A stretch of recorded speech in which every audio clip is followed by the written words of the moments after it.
Morning, good morning, good morning. Yeah. First Let's guy, go. Omaha, in the morning. In the morning. Untamed. Trying to get some of Wake that up. untamed. Wake up. Yeah. Wake up. Wake up, wake up, wake up, wake up, wake up, wake up, wake up, wake up, wake up, wake up, wake up. Hey, Wake up, wake up, wake up, wake up, wake up, wake up, wake up, wake up, good morning, good morning, good morning, good morning. In the morning. You better wake up from this dream. Life is not what it seems. This culture's not your reality. You better unplug or be a casualty. Cause the life that we lose in the drug and boozing is keeping us off from our greatness. We gotta spread the love and stop hating. Hey. Then rearrange these front pages. From murder and death to building our wealth. You know what it is? First edition man. of First Guy, Omaha, in the morning. In the morning. Yeah, I'm man. crashing on competition. That's an interference with the fucking mission. Man, we tired of listening, so we standing up. Sure, we getting this hype. Sure, we getting this hype. Wake up, wake up, wake up, wake up, wake up, wake up, wake up, wake up, wake up, wake up, wake up. Wake up, wake up, wake up, wake up, Yeah, wake up, appreciate y'all wake up, getting wake up, up, waking wake up up, early wake up. this morning. It is Monday, the 23rd of September. Man. And yeah, man, we're up for a new week. Thank you for joining us. Of course, you know we start our hard news broadcast at 7 o'clock, so we'd like to get on a little bit early for the hellos and how you doings, and good Hello. morning to the First Sky fam. So Hey. yeah, man, yeah, good morning. I appreciate you guys coming through early.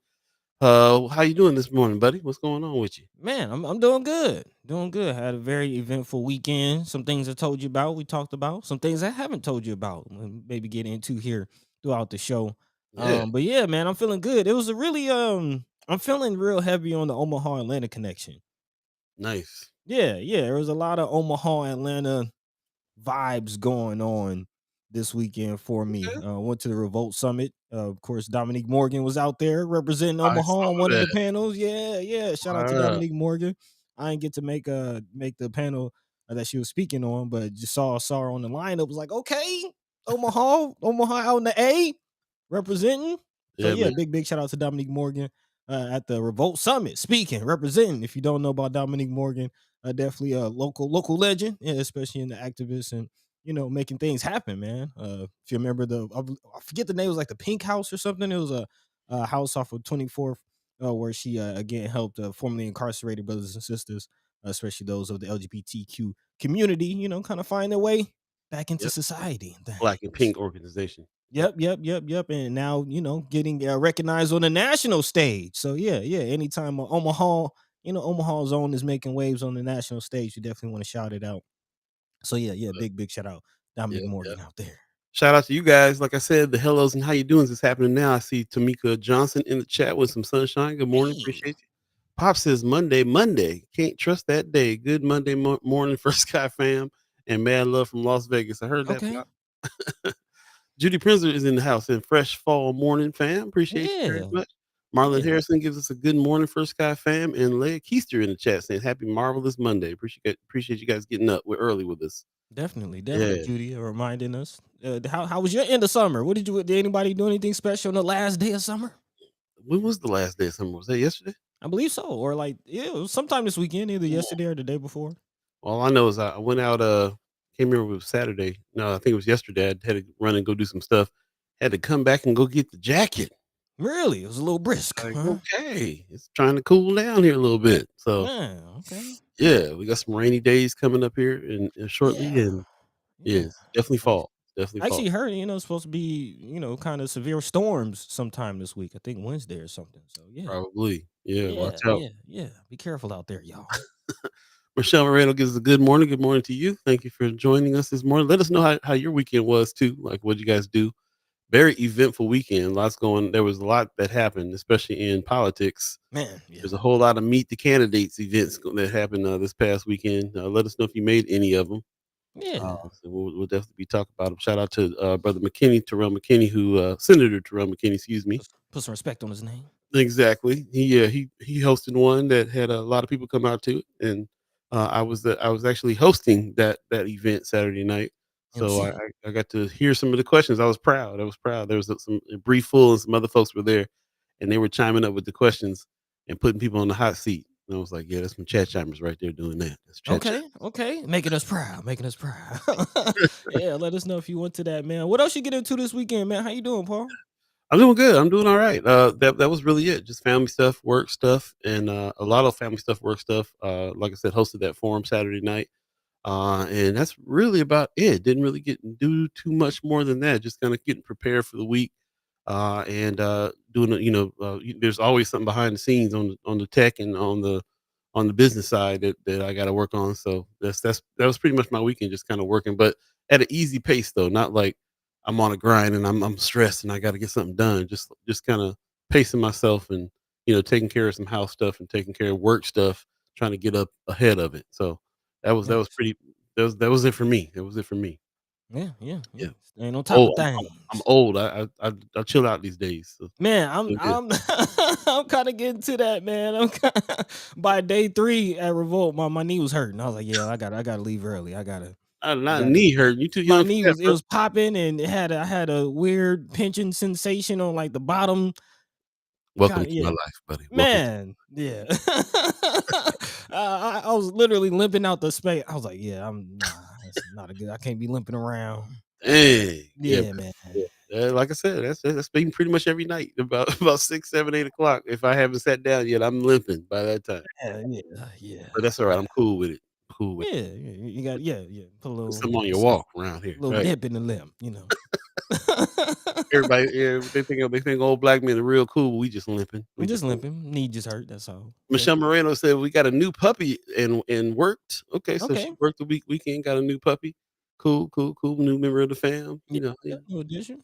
you know how you do it. Games happened this weekend. The Huskers lost, Yeah, so it was a it, thriller so it this was a week. little quiet this weekend. A little lot quieter around here. It was a decent game. It was a decent game. 400 shutout or Yeah, sellout. So I yeah, did notice it wasn't a game. It wasn't like everybody was mad this time nah, around over the nah, loss. nah. It was a lot to hope for. It was a lot to hope for. As far as the team performing well. I'm definitely finding myself believing more, getting invested. Like, okay, might bring out my Cornhusker gear a little bit, a little bit.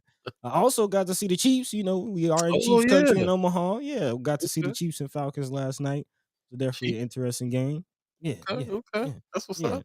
yeah. They Well, kind of call Nebraska's quarterback Dylan Raiola, who is also from the Atlanta area, just another Atlanta oh, Omaha connection. But he's kind of Patrick Mahomes Jr. If you okay. yeah, yeah. So yeah, a lot of Okay, Omaha, Kansas City, Midwest love all throughout the weekend. vibes all through. I You love know, it. That's what's up, man.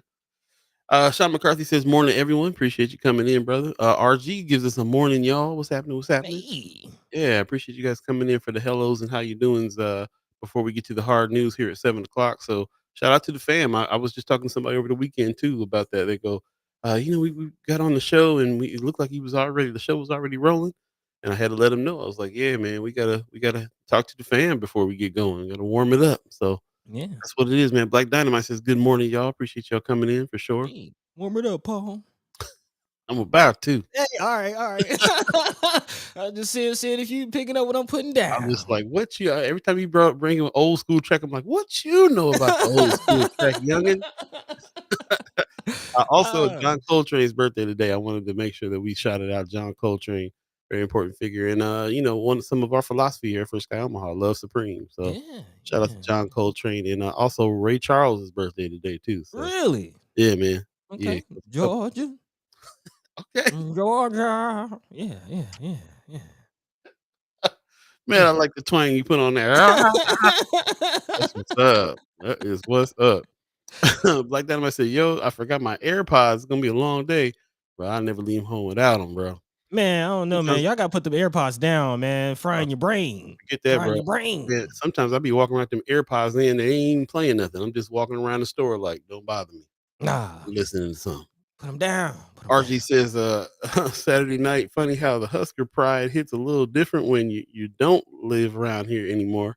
A little bit, a little bit. That's how it is, though. That's how it is with everything. Yeah.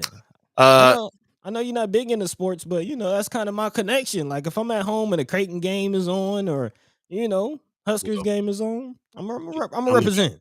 I don't know about that, but we at home and then the first Sky Omaha show is on. There you It's go. happening right now, 7 o'clock. If you believe Represent in that too. If you believe in the concept of time, I can't read it backwards. What does it say? It says, ask me about First Sky Omaha and Black News. Make What? this at revolt. Where Make my this at T-shirt revolt. at? Where my T-shirt at? Man, I should have made you one. Man, Yeah. cold It's blood. Let's start the yeah. show. Let's start the show.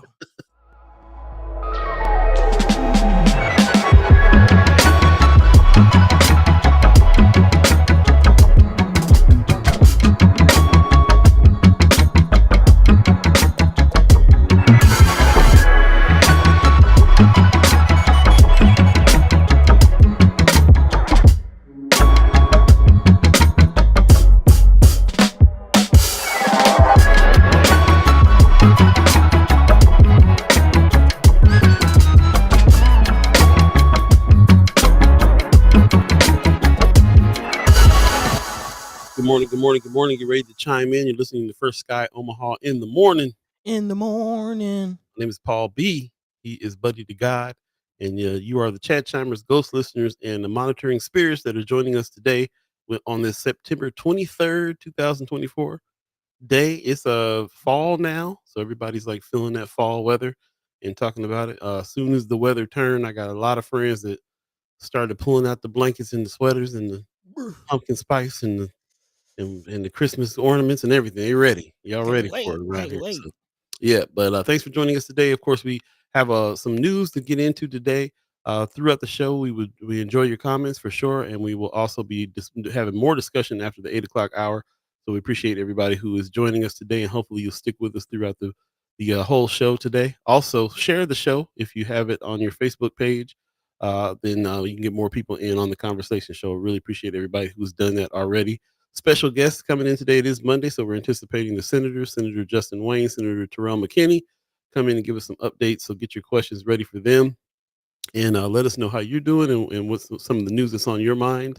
If you were to attend any of the events that happened over this last weekend, where there was a meet the candidate situation happening. Let us know how some of those events went. I know that Clarice Dombeck had a event. Also, the Black Caucus did an event on Sunday, and then Terrell McKinney did hosted a forum on Saturday that I actually hosted for I actually emceed. So I saw some of you guys there. Appreciate you guys. Some of the chat chimers that were in the room asking the hard questions. That's what's up.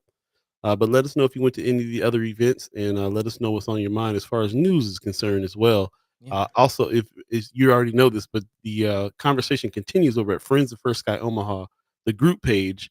Shout out to everybody who put news in the group page as well. And while we're at it, also this new newsletter we have called the Weekly Wrap is also where a lot of the news discussion is happening too. We got people that you can actually respond to the newsletter, and we can have conversation over email as well. And then there's a survey on the newsletter too, that, just kind of asking you guys what news you think is important. So we really need that information. Highly encourage you to sign up to the Weekly Wrap newsletter and fill out the surveys when we have them. I'll go ahead and put the Weekly Wrap link in the chat for you if you haven't already done that. Tap in. Tap in. Yeah, man. Conversation is really going off over there, so appreciate that very much. I see Amy H is saying, giving us a good morning with some sunshine. Christy Nor, good morning. Appreciate you guys coming in. This is the season. I think everybody who's rallying to lobby and everything. Everybody who's on campaigns and helping out with campaigns and passing out yard signs and all the stuff that's happening. A lot of activity right now from volunteers, big volunteer base, and we appreciate everybody that's done that as well. And we will continue to help, to just get the word out there, like Ashley Spivey has done, letting us know about the important dates that's happening, because we are absolutely in the season of the election coming up, and it's going to be some very important election decisions that have to be made very soon. So, with that said, that's going to be a little bit of some of the things that we talk about here on the show, especially for the rest of this season. To be honest, Yeah. yeah. So a The lot. clock is ticking. Clock is ticking. In the meantime, between time, buddy, what's Yeah. going on in the community? Yeah, man, it's a lot of community love again after the weekend that I just had. Still very high on the Midwest love, even though I'm all the way down here in Georgia. Still Georgia. Midwest pride, still Midwest pride, man. That's So what's up. again, big shout out to everybody out doing the thing, especially brother Kasim Shabazz and the BAA for their Urban Survival Guide and Urban Survival Club going off in a real way, man. I don't know if you've seen it on the Friends of page, posting some photos and some videos of the babies out there. learning how to, work on a car, man. Listen, I will tell you, having knowledge of how to work on a car has saved me thousands of dollars being down here in Atlanta, man. Not having, pops that I could call on, or even the family mechanic that I could just run into, shade tree. Everybody got somebody that they know. But if you don't, and you need to do it yourself, valuable knowledge, man. So big shout out again to the Urban Survival Club, the BAA, Brother Kasim, teaching these young men some valuable lessons. Could even give them a job. So Yeah, yeah, man. yeah, And, yeah, shout yeah, out to them for, dropping the new website as well. They got an Urban yeah, Survival Club website that they got up now. Imma go ahead and drop that in the chat so you can click on that and see that. But, yeah, making some moves over at the BAA. We'll be talking about it. yeah, man. Also, they have a forum coming up, BAA community meeting that's happening, I believe, this weekend. Some things to look out for. So yeah. Shout out to the BAA, man. Getting down. Yeah, Yeah, doing big things, big things. yes, That yes, that yes. is, September 29th. It'll be at, of course, Assembly of the Saints, which is the partner over there. So Yeah, man. 4224 North 24th Street. Mark your calendars down. It's gonna be a great meeting, strategy, and what's next for BAA community meeting happening this Sunday coming up the 29th. Man, and I will say, knowing Brother Kasim, this he ain't just about the lip service. This is a meeting, a meeting over some real plans, some real actionable steps will be put together. It won't be, one of those could have been an email meetings. Yeah. You want to show up to that. You want to show up to that. That's real. Yeah. Big shout out.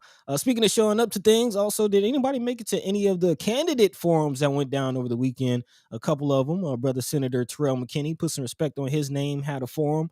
Paul, earlier you mentioned that you were the kind of the MC of the night. You kind of give Mhm. your big man, how was it? It was Go down. good. Yeah, we got a lot of the candidates showed up. I would have loved to see more people in the room, but there was some folks there, some heads there. So I appreciate that, and shout out to Big Mamas and Highlander for hosting the event as well, and all the work that brother Terrell McKinney and his crew did to put this on. There was a lot of people that were talking about what they're going to do here. Some of the highlights for me was Jasmine Harris. She's running for Okay. governor 2025. So Mm. she's not running in this race, but was able to come and speak to that early. She's working early on that. So shout out to Jasmine Harris. And of course, she's not in this picture here, but Ashley Spivey was in the room. And she's also had riled people up with some of the comments and stuff that she made too, man, really getting people involved and excited about the run. So shout out to Brother McKinney for putting that on. Man, Jasmine Harris running for governor. That's the governor. I'm sorry, Hello, mayor. governor. Excuse me. I'm Oh, sorry, okay. I'm mayor. about to Yeah, say, mayor. Yeah, hello, yeah, governor. yeah. Excuse me. She's running for Man, mayor, man, mayor of man. But 2025. that's dope. But we will need to Yeah. talk about the governor. We'll get into that a little later on. But yeah, we got to do something about this governor seat. Yeah. So yeah, Awesome. big shout out Yeah. if anybody made that. Would definitely love to hear your take. Or if you didn't make that and you made the NDP, again, the Nebraska Democratic Party's Black Caucus also held its own meet and greet over the weekend. Again, trying to introduce the candidates to the community and familiarize people. So when you go to the polls, you know what you're looking at. So yeah, did anybody make it to that, or did anybody catch the Meet the Black Democrats? It looks like the Black Caucus put out a link for people to check out. Again, who are the Democrats looking to get your support? Yeah, it's pretty nice. Pretty nicely put together. Yeah, man. Might have to reach out again to the Black Caucus and the Democratic party, see what's really going on. Right. Actually talk to them, hear from the horse's mouth, if you will. It seems like when you dig into it, you might not catch it in your circles, but if you dig into it, it seems like they're doing some things. But Mhm. love to hear more about it. Yeah, we would. We would. I got a chance to speak to Mike Lee, who's Chair, I believe, chair, I or believe, president. of Black Caucus. Yeah, so we didn't get a chance to really talk too much about what the Black Caucus is doing, but we will definitely schedule some time to do that, and maybe even have him on to talk about it. So Yeah. And also speaking of the Democratic Party, kind of side note, I've been seeing posts about these red dot posters. That's oh, I wish you would have reminded me. I needed to pull that. Oh my No, it's goodness. not Japanese support. It's not Japanese support. They're trying to flip the whole blue dot thing. It's so completely ignorant. Like I just love how dumb it is. It's the dumbest thing in the world. The blue dot. If you're gonna do the opposite of the blue dot, I can't even get into it. Oh Red dot man. signs, y'all. Red Yeah, dots. red dot sign. So if you see a Japanese flag in somebody's yard, just know. Just know. Anyway, I digress. Big shout out to our native brothers and sisters as well. The annual powwow went down, drum circle in a real way. As always, we give honor to our brothers and sisters with the Omaha tribe who actually did give us permission to speak on this land. So again, big shout out to them. Also, always giving shouts out and loves to brother Wells Lavelle, who's also representing. I don't know. You got some footage of No, that drum no circle? video. Nope. No. Okay. So yeah, I think that's on Friends of. You definitely want to check that out. Getting down in the drum circle. I think that was at the Luminarium. Looks like. No, that was at, MCC, so, Oh, they're okay. doing a lot in that building over there at MCC, that's where I'm gonna be at as well. So, same building, and, they really trying to do some cultural stuff I can't remember what building it is over there at MCC, but you know it if you see it, but yeah, they're doing some things, man, that's for sure. Shout out to brother Wells Yeah. Lavelle, who gave us a little information on it. Lavelle Wells gave us information on all of that, and, reminded us that it's an intertribal powwow that happens every year over there at MCC. Which is Beautiful. huge. That means a lot of tribes from Yeah. the region will come through. One of the Man. biggest Yeah. The Sioux, the Omaha, the Ponca, everybody coming together, making it coming happen. together. Yeah, man, that's what it's all about. That's what it's all about, unity. So love seeing that. Also, speaking of MCC and cultural happenings, AfroCon is coming Man, on the way. And actually, there's some vendors opportunities if you want to be a vendor or sign up or set up a workshop. I believe there's a form available on Friends of. If you would like to do that, actually, I think the deadline is today for those who would like to fill out a form to set up a workshop or speak on a forum. Big shout out to the House of Afros, Capes, and Curls putting that on. Sister bro, J. Rogers. do not Yeah. miss it. It's quite the event. Yeah, AfroCon man. 2024 is happening. Woo! Look at that. Look at that. That Happening. blackness. It's happening. I love it. I Yeah, love it. man. Yeah. So yeah, they get down, man. Definitely check that out. Coming up sooner than you think. AfroCon. Again, if you're interested in becoming a vendor or a workshop, yeah, tap in. Check them out. Check them out. Speaking of also forums and things like that, again, I do want to give a shout out to Dominique Morgan speaking down here at the Revolt Summit over the weekend, representing in a real way, making Omaha proud as always.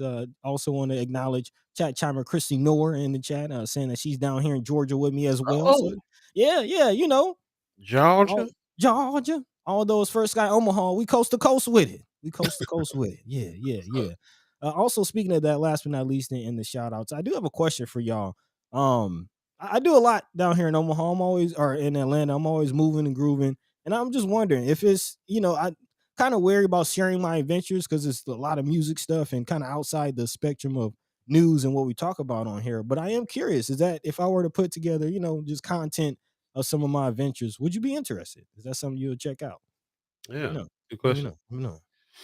Yeah. One of the reasons why we continue to do what we did when you moved down there is because of this Omaha Atlanta connection. So I Hmm. definitely have been wanting to highlight that more. So my Yeah. vote, yeah, let's hear about it. Okay. Yeah. So yeah, y'all chat chimers, the fam, let me know. Is that something you also be interested in? This is something I did not get to catch, but this is something I definitely wanted to mention. I also met Roland Martin down there.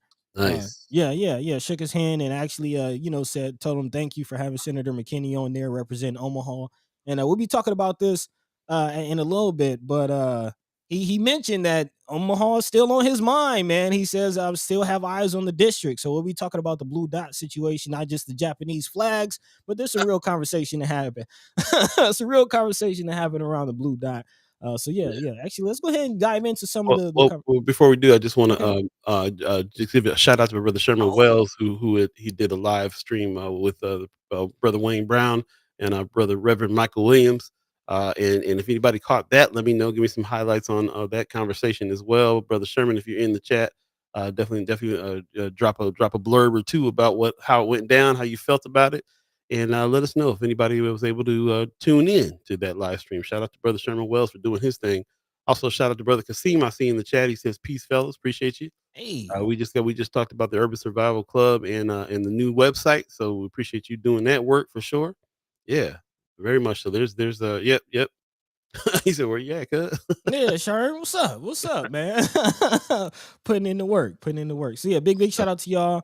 As always, boots to the roots, making it happen. So yeah. We Yeah. appreciate you. We There you appreciate go. Before we get to the news, man, I just want to give a shout out to Sean McCarthy. Says I was driving down 50th and saw two red state yard signs and Japanese flag looking things. Sean McCarthy says Lindsey Graham felt it necessary to travel to Nebraska to talk to Pillen and try to get him to change our electorate to a winner take all. We're Yep, definitely gonna yep. talk about that today Yes, for sure. sir. Appreciate Yes, that very sir. much. And Kimber Snipes in the chat. Welcome back from the Dino. Hey, Welcome back. hey. She says, Representing First Sky. so you should definitely share. You never know what someone up here may be able to connect to down there. Talking about you relating some stories from Atlanta. We definitely make that Atlanta connection Yeah. with Omaha. So yeah, Pop said he would love it too. So there Okay, you go. Some okay. votes. Well, guys, that's just the motivation I needed. Got some things for y'all. I don't know, man. It's a mental thing. Like, Yeah. feel like I get into name dropping and it just doesn't, you know what I mean? It's not tasteful, but Yeah, yeah, yeah. open up your life, bro. Stop compartmentalizing. Don't put Yeah, things yeah, in yeah, boxes. yeah, It's all yeah. connected. It's all connected.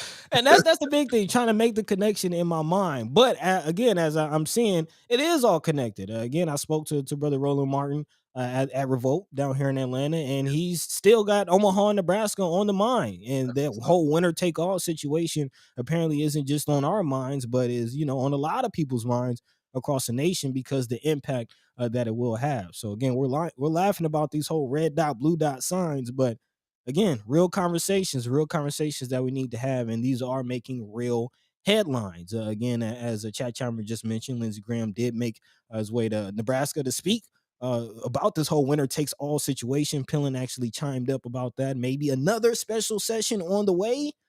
We'll definitely keep our eyes out on that situation and hopefully can get some more answers from the senators a little later on in the show. So I'll definitely be talking about that. In other headlines, big shout out to Senator McKinney and the Inland Port Authority. Looks like they've been busy shutting down projects and asking the hard questions. Of course, now that the Inland Port Authority is moving along, the boards have been formed, and now the meetings are happening. The business park has some questions to answer.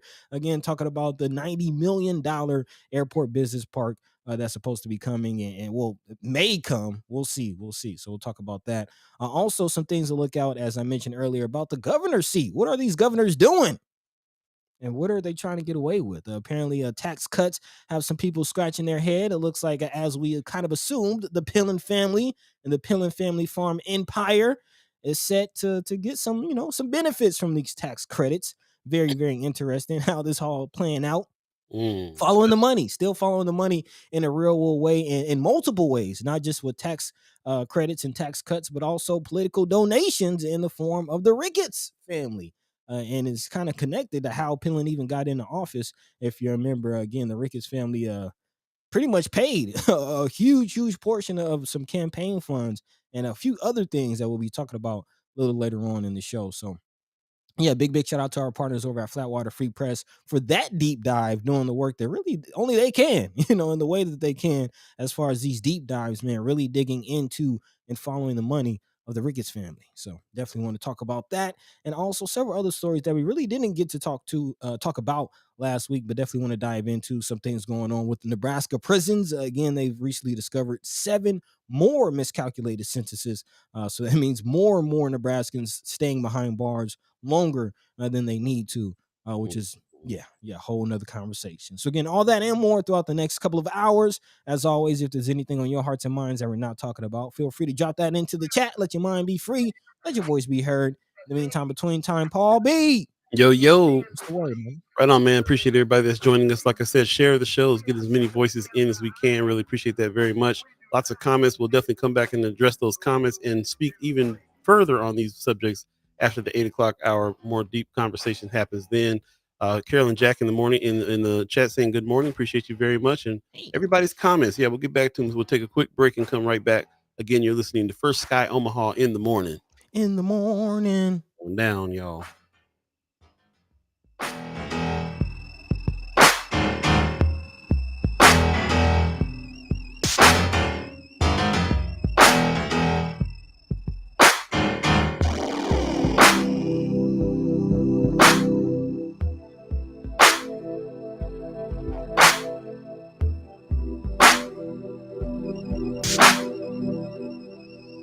They're a bunch of megalomaniac warmongers.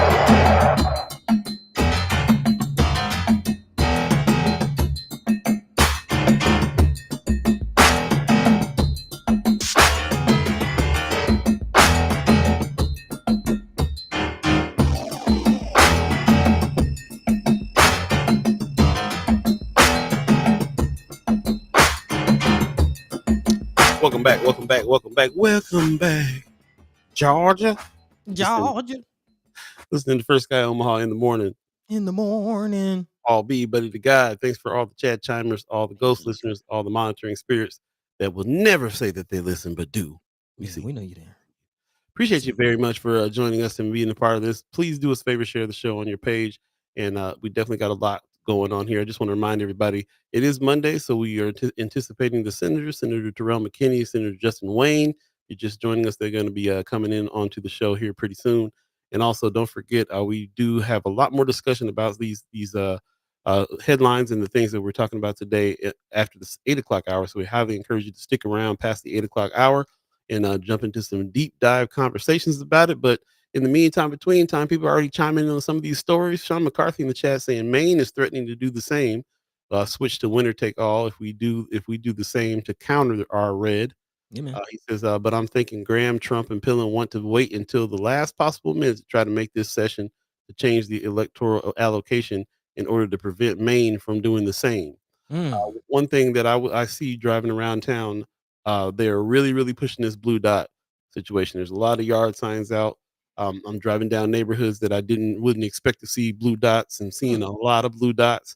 It got voted down when they tried to do this winner take all before because it seems like the majority of at least Omahans want it to not change to that. So just as much as we're seeing in the news about what they're trying to do to make this a one party state, I'm seeing in the community everybody trying to really, really push the blue dot in a big way. Yeah, man. So, with that said, we're going to go ahead and jump into some news, and yeah, we'll get to these discussions for sure. We appreciate everybody who's staying up on that and giving us information on that.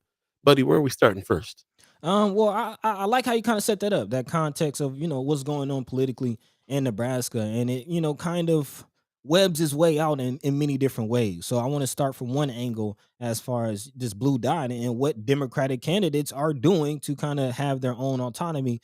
Speaking about again, Senators Terrell McKinney and Justin Wayne, who are of course Democratic senators, and have made some decisions to maneuver and get some things done here in a red state, i.e., the Inland Port Authority. Again, if you remember, they passed LB 1024. We've all gone through this process. We've all covered it closely as far as the DED. Again, Republican Governor Jim Pillen's Department of Economic Development kind of dropped the ball on this situation. And as far as a lot of people are feeling. And again, that response was to create the Inland Port Authority, which will give the community and individuals from the community more say on what happens. And it looks like they are wasting no time in flexing that say as far as the airport business park situation, which there are some real questions that we have to talk about. And I want to pose to you all to get your thoughts on what's really going on with OEDC, who's at the center of this. Again, Omaha Economic Development Corporation and the Burlington Capital teamed up with Greater Omaha Chamber of Commerce. And together they are pushing forward for the $90 million business park that will eventually, at least as planned, pop up near Epley.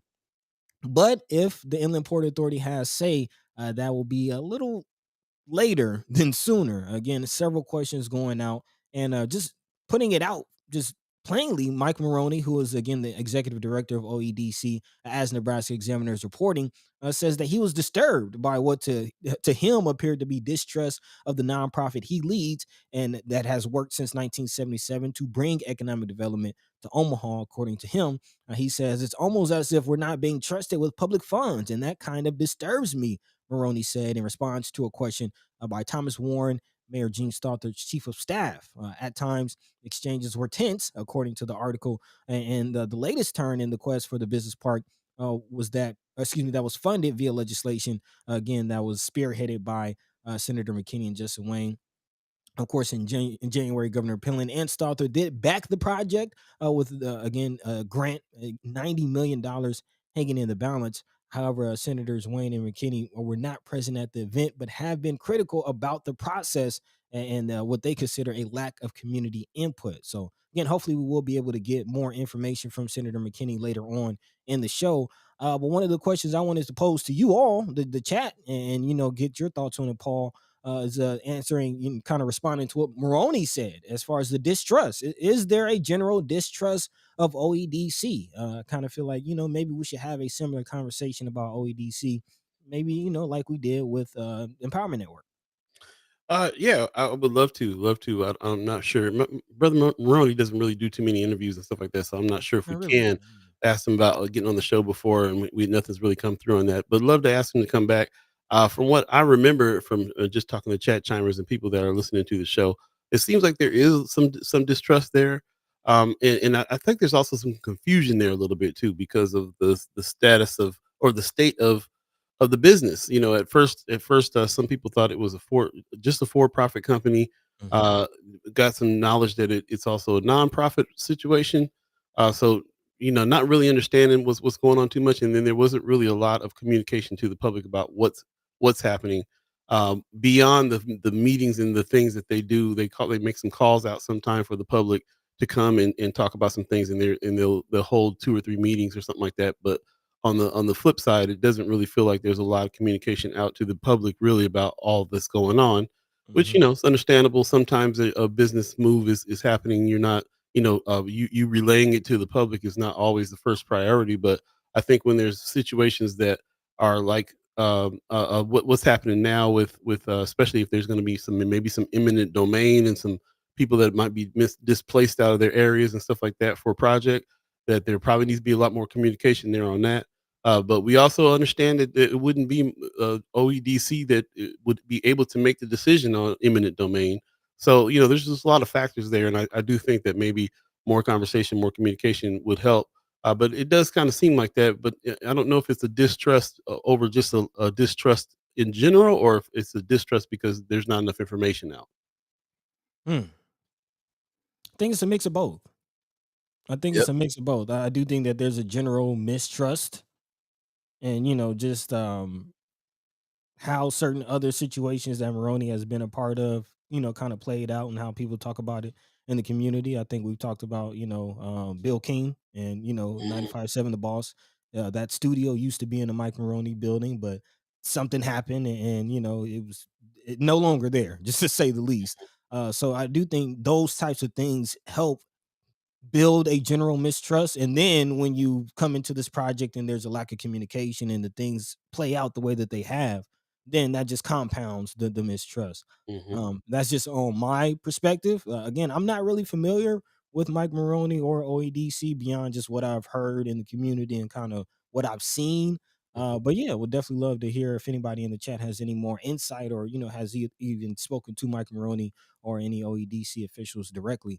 I would love to hear your take on that, or just in general. Do Mhm. you mistrust OEDC?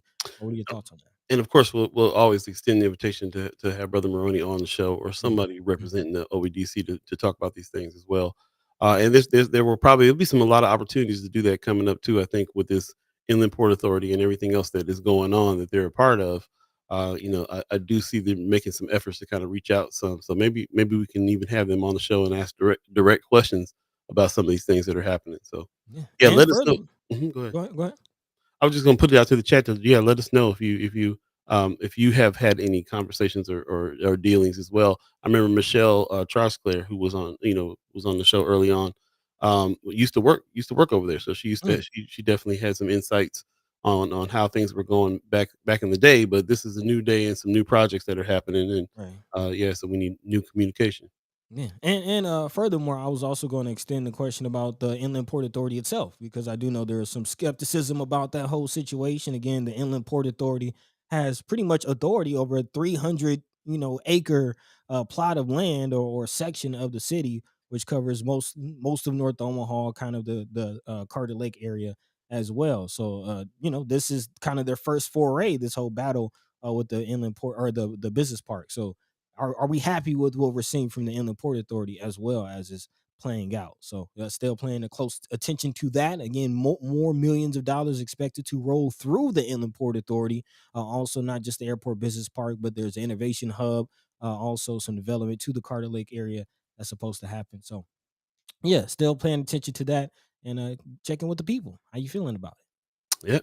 Good questions. Let us know. Let us know. See Brooke Allen in the chat gives us a good morning.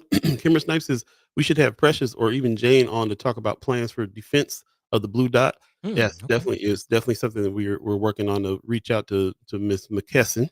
politicking with P a little bit on Yeah. those things as well, especially with the things that have just transpired, like over the weekend, the meet and greets and all the things that's been happening, and this defense of the blue dot. So most definitely, as a matter of fact, she reached out to and was like, "Yeah, let's talk." There's definitely some room to talk about some things here. So definitely want to speak to the people that are in the room, and I will reach out to her and try to get her on ASAP to talk about those things as well. So I appreciate that suggestion, Miss Snipes, on that.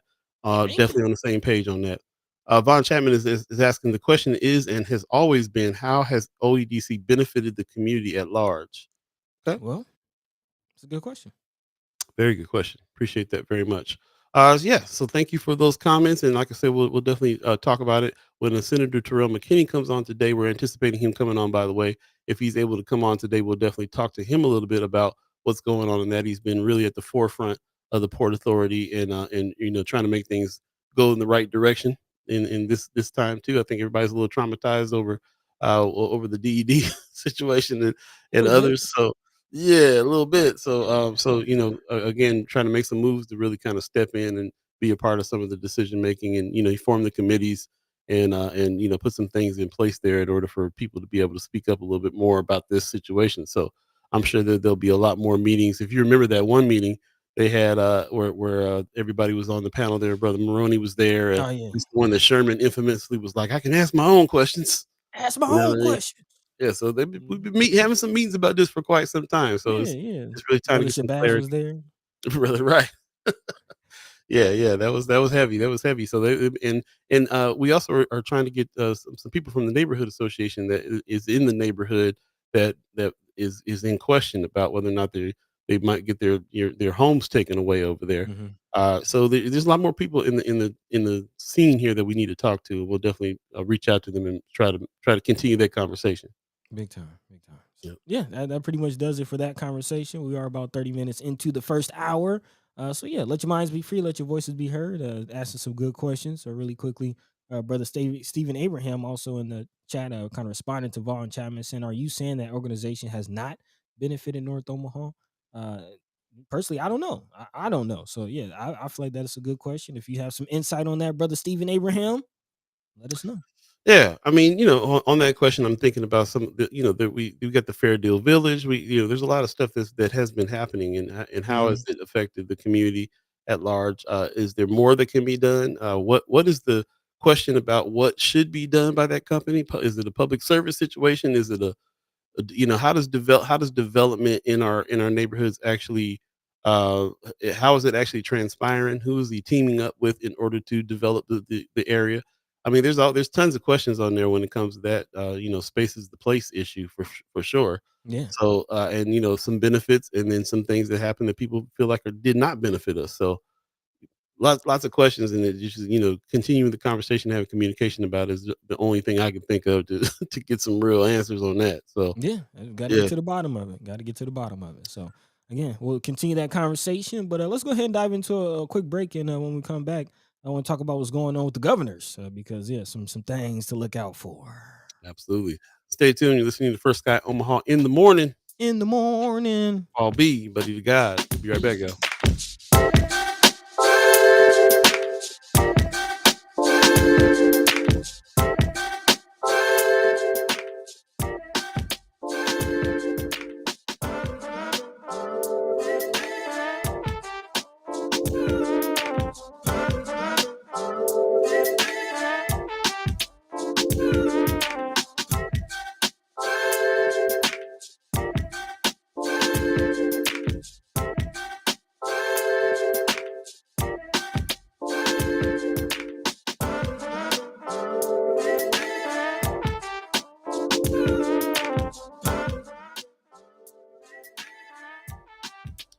Welcome back. Welcome back. Welcome back. Welcome back. First Guy Omaha in the morning. In the morning. Paul B, buddy to God. Shout out to Pops for the track. Appreciate you very much on all Hey. that. And shout out to Drunk Ship Coffee, who is the sponsor of the channel as well. Thank you very much. Hit up drunkshipcoffee.com. Order your beans.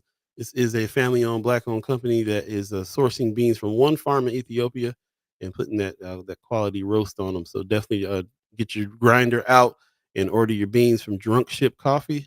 Ooh. That's drunkshipcoffee.com. Like, I know RG gonna be like, put the P on it. Yep, yep. Drunk Ship Coffee. Definitely check them out. Appreciate that very much. Anybody else that would love to sponsor us, definitely hit us up at First Sky Omaha at Gmail, and we can talk about some of those things as well. And shout out to Ashley Spivey too. We've been doing some work with Man. her. Yeah, and again, she has put save the dates up for all these important dates that are coming up for voting, and that's voter registration deadline October 18th, absentee ballot request deadline October 25th.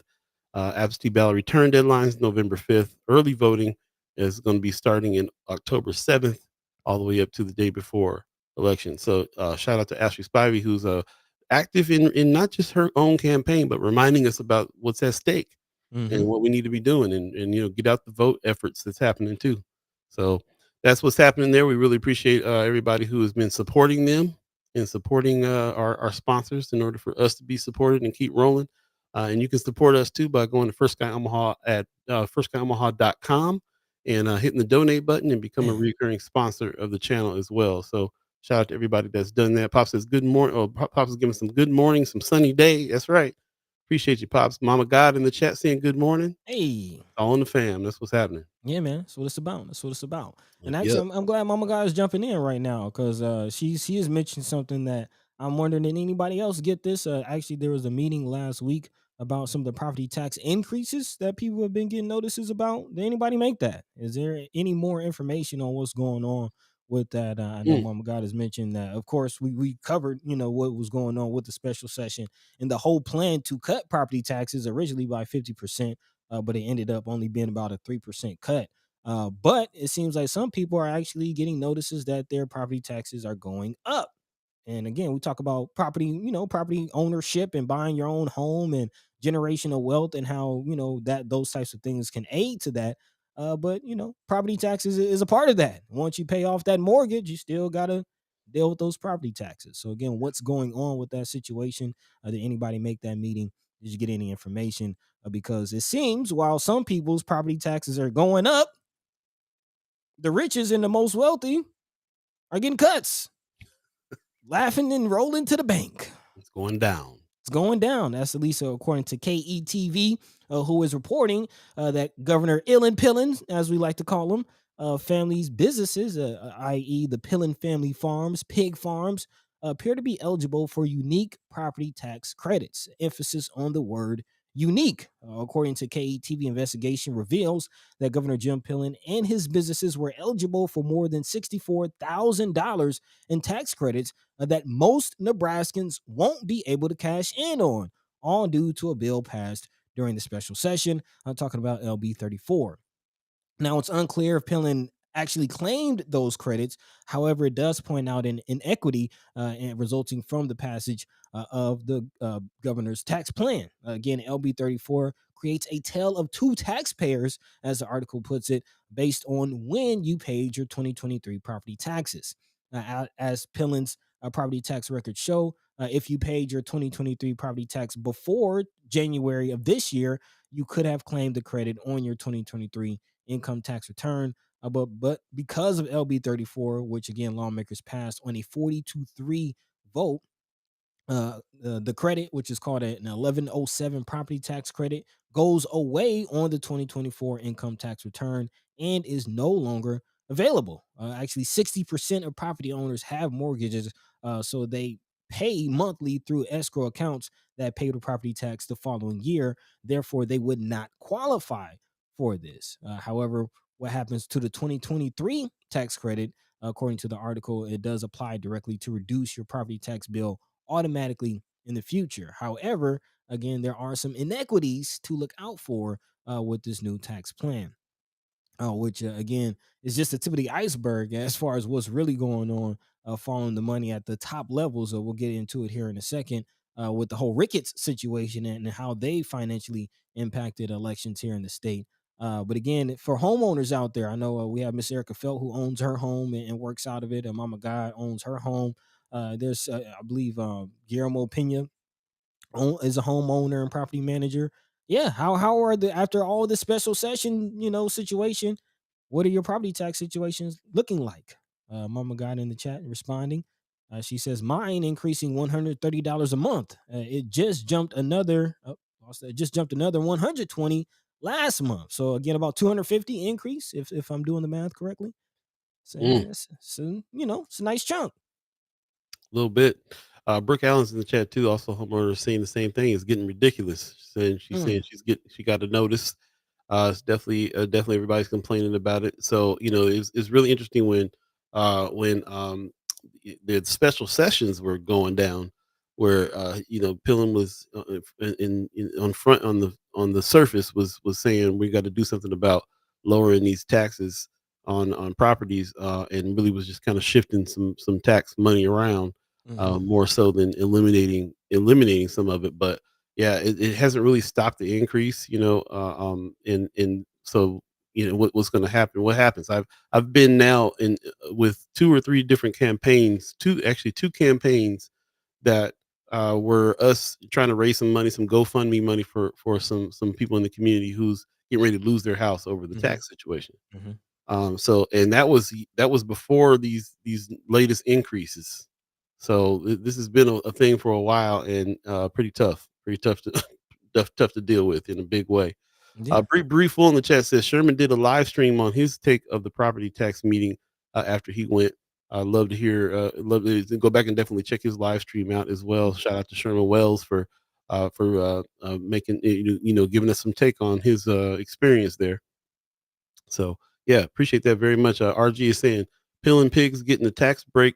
So prize, so prize, so prize. Right. Right. Right. Uh, Right. man's out here taking the highest office in the state to lobby for his business. That's what it Pretty feels like. much. That's Pretty what it feels much. like a I little bit. mean, that's it's another notch on that whole theory because I've if you remember there was reports about the whole ag situation and how there's certain machinery that was supposed to be taxed in this and certain machinery that wasn't supposed to be taxed in this, and it all kind of whittled down to agricultural machinery and Mm, things like that. mhm, There were some questions about regulations over pig farming and farming practices.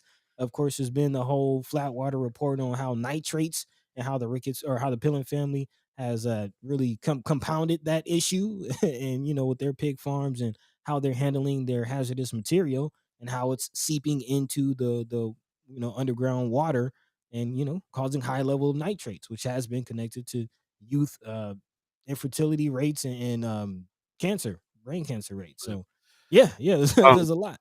there's also, there's also the balance there that has to be weighed, according to you, especially how Senator Justin Wayne brought that out for us as well. You don't want to start taxing food Mhm. and the ability to make food and the things that you need to make food and so on. He just happens to be in the food business, which is, which could seem a certain way, but at the same time, we're also very glad that that's not what was suggested, and that's not what's happening as well. So, there's a there's a lot to consider when it comes to this for sure. We definitely, if there's going to be some tax breaks, it doesn't, it should stay in certain sectors that places that you definitely need to not get your taxes raised, which is Mhm. food production and stuff. But at the same time, that's what it feels like. What Brother RG says, like he's out here taking the highest office in the state to lobby for his business. Special sessions that we've talked to the senators about happening and taking up their time during the summer Man, on these items. Marianne Williams had a great point too. She says, "Imagine how much more helpful it would have been for KETV to report this before the bill passed." man. That's a good point. That's a good I point. was gonna give them Channel 7 some shout out for actually reporting it, but yeah, Mhm. you're right. Yeah, the timing of that I wasn't thinking of. So yeah, most deaf. Yeah, very, very interesting. Just follow the money. Continue to follow the money. Yes, you follow the money, and you can kind of get ahead of some of this stuff. Because as it states, again, the Pillen family apparently owns about what it says more than 50 properties the Pillen family or his businesses own in 8 different counties. Pillen said at least or paid at least $446,000 in 2023 in Mhm. property tax. So again, no wonder he's trying to cut property taxes. Again, it just going along with what RG is saying. You wonder what the inspiration for some of these moves are. Are you really thinking about the everyday Nebraskan, the hardworking Nebraskans who keep the state going, or your own bottom line? Yeah, and it's it could be both. It could be both as well. Mm. He wants to lower taxes for people that are complaining about taxes on their properties needing to be lowered, which we have some examples right here in the chat of people that are saying that it's getting ridiculous. But at the same time, how are you going to do it? You find ways to do it, and it seems like the ways that you do it is not helping as much as it could, but helping other sectors more. It's not good. Anthony Rogers, right in the chat, is saying Pillin is not in the good business in the food. He's probably saying food business. He's in the business of big ag, big difference. That's another thing to Mm. consider as well. It's a good point. Yeah, Good you point. you don't want to tax food, but what environmental activist Anthony Rogers Wright is reminding us, big ag is that really helping big agriculture? So there's a big difference there. Also, Brianna Fool in the chat says Nebraska Examiner usually has up to date info about property tax bills that passed. Nice. Shout Yep. out to Yep. Nebraska Examiner for doing that. Yeah. Doing the good Also, work. mhm. Just saying they're doing the good work. Oh man, also, Brother Von Chapman in the chat says the conflict of interest is very apparent and intentional. Uh, we can apply that to several things we've talked about here a little earlier. So, Yeah, yeah. you And know, that conflict of interest is real, for real. I'm applying that to the next story. I mean, it's hard. I definitely feel you as far as like with the whole pilling situation. Is it both? Are you thinking about your own bottom line and the people? But when you just think of billionaire, wealthy families in positions of power, it's kind of hard to trust it. And now this whole expose on the Ricketts family from the Flatwater is not helping. It's not helping. As Vaughn Mm, Chapman is saying, the conflict of interest is very apparent, especially when you follow the money. Again, Flatwater Free Press doing the good work as they do. New article they just dropped over the weekend. Ricketts riches headline reads: Wealthy governor, billionaire family changed Nebraska elections. Again, we've kind of had a glimpse into how this work. If you remember the whole school choice situation, again, Ricketts' mother, I believe, pretty much paid for that. Pretty much paid for the whole signature situation. Hundreds of thousands of dollars poured into that situation to pay for signature getters, I guess. Again, and now that's on the ballot. That mm, situation is moving forward. So that is one of many examples of how directly the Ricketts riches, as this Flatwater article puts it, has impacted politics in Nebraska. And again, following the money, is it a conflict of interest? And, how do you feel about this? Again, the Nebraska Future Action Fund was bankrolled almost entirely by then Governor P. Ricketts, a fellow Republican at the time, as a state senator 7 years before Williams, who was again Matt Williams, was one of the regents who was actually kicked off out of his position due to again some political things behind the Ricketts family. Again, Ricketts ended up spending six figures on the regent's race, attacking Williams and supporting his opponent, Kathy Wilmot, who again eventually beat the former lawmaker. Williams went on to say, I think any governor, not just Ricketts, but any governor has significant influence. And when you couple a governor that also has financial resources, that doubles down.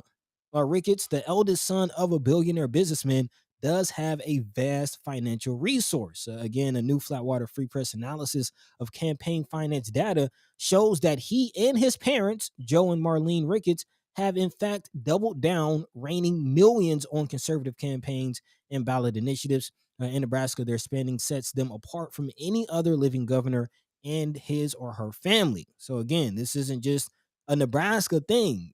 This is very, very, in relation to the rest of the nation, interesting. No other family is spending on politics the way the Ricketts family is spending on politics in Nebraska.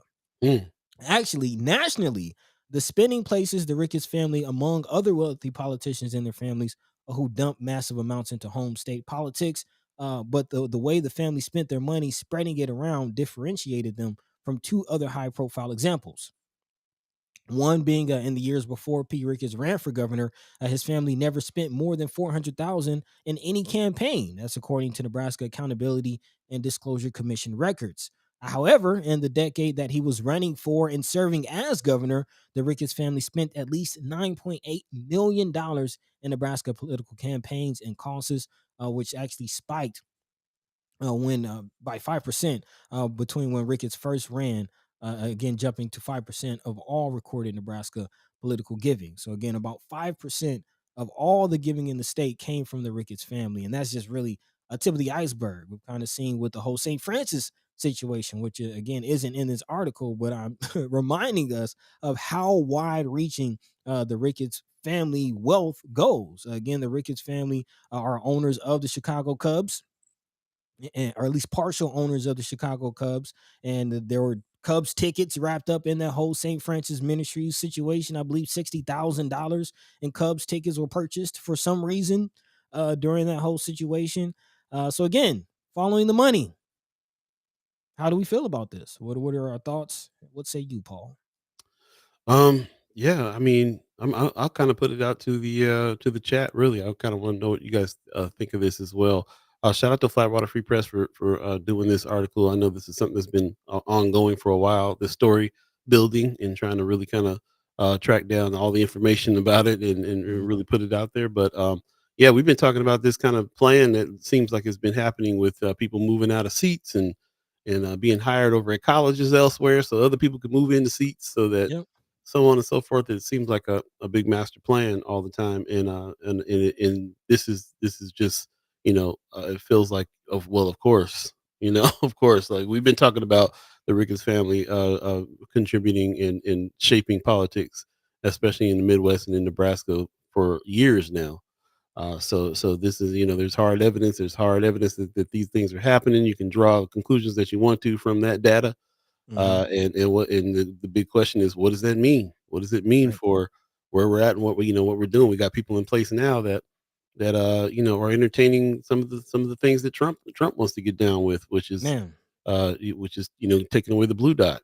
So and that's what all this maneuvering has gotten us here. That there's a real threat because the powers that be want that, and the powers that be are there because of all this maneuvering and all this money. Yeah. Yeah. And So but so I guess for us, the purposes of this conversation, purposes of this show, and bringing that out is how do we combat it? What are the solutions? What does some of that money go to? And as we are learning, a lot of it goes to just simply marketing, paying for those commercials, and paying for the flyers, and paying for the billboards, and mailers and things like that. So again, how do we, the people who might not have billions of dollars in our coffers to tap into, how do you combat that? And really, it is word of mouth. Word of mouth. You got to get active. well, it's that, and it's also fundraising. I Yeah, mean, yeah, yeah. it really is. If it, it's hard. It's hard because I kind of feel like and believe what Maggie Miller Jenkins is saying right here. They're great examples of the oligarchy we operate under. How Mm, democratic can it be when there's millions pouring into local races? We need money out of politics. uh, that's the direction too. But since there is money in politics, then now we're also trying to help raise funds for people that we really want in those seats as well. So mhm, mhm. that too. Um, yeah, Ms. Miller Jenkins is saying litigation. How is it legal to have that much of a hand in politics? How is it legal? Those creating the laws, making it legal. Man. Earlier in the chat, I believe it was let's see who was saying that about the legislature. Oh, she was Maggie Miller. Oh no, Marianne Williams said many in the legislature are there to protect their business or personal wealth too. Slow walk and minimum wage increases, for example. So those making the Mhm. laws in there protecting assets and things as well sometimes. So one of the solutions there, Marianne Williams is saying the reason a livable wage for Nebraska senators is important to allow normal everyday people to afford to be a state senator. Yeah. This is something that Tony Vargas is really pushing in a big way, and it's really interesting. All the commercials you see against him is Tony Vargas wanted to raise his own salary at the expense, and we're just like, look, man, we all talk to the senators. We know they only get a certain amount of money, a stipend Man. a year to do that, and it makes it so that people who have to have full-time jobs can't be senators, Right, which and is that's a the problem. majority of people Right. who might have good ideas. Yeah. Another good idea, Stephen Abraham says community engagement and involvement was a weapon used for unifying the community. So, And that's what I'm talking about as far as word of mouth. You know what I mean? word. How do you combat millions of dollars being put into billboards and things like that? Is by talking to each other. And you can either see an ad on social media, which has its effect, But what we know in marketing is more effective is people that you know talking to you directly and influencing you in that way. I would be way more influenced by having a conversation with a loved one or a community member than seeing some ad on TV. So again, how do you combat that? We just gotta, and that's free. That's another thing. Opening your mouth and having a conversation is free. That's right. That's right. I was trying to find that quote that I like a lot. Here it is. We are not outnumbered. We're out organized. Malcolm X. Man, Out there, that's the numbers. Working on the power of the numbers that we have, and the power of the conversation that we have is a way to combat as well. So that's definitely the case. Kimber in the chat is bringing up some good points. What would that assessment look like? Would it be open ended and you just ask what they want to be doing, or would there be industry options? Okay, I think I might be missing a previous comment there. She says yeah. What also what. assessment are you talking about? Mhm. She also, what demographic age would be targeting? She's asking some hard questions and some Hmm. logistical questions on some things. So appreciate you coming up with that. Oh, Hmm. I see it in the chat where she was brother Tony Johnson a little later or earlier Oh, has got it. made a comment saying North Omaha needs an industry that can provide a better quality of life only for North Omaha. Nobody has assessed what jobs the community is willing to work and the wages for better quality. Okay. Okay. Yeah, it's interesting when I think about North Omaha. It's hard to just consider just North Omaha as as a demographic area. That I feel like there's support that's needed all over Omaha, because especially even Black Omaha is not just in North Omaha. As a matter of fact, Right. there's a very limited number of people in North Omaha, geographically speaking. So I'm thinking more about the community, what the community needs, because they're kind of spread out all over the place. And that might be a problem. Sometimes a lot of the funds that are raised for certain areas, which means that it would not really spread out to the rest of the community all the time. So that's a problem too. But also, you got to think about the geographic area of where the laws, the different lawmakers that are over Mhm. certain areas and trying to push for things, and people in those areas too. It's tough to figure out how to make sure that the whole community is taken care of sometimes. Sean McCarthy in the chat says overturning Citizens United was one of the worst Supreme Court rulings for this country. Hmm. Hmm. Maybe refresh my memory. What was that about? Yeah, yeah, good question.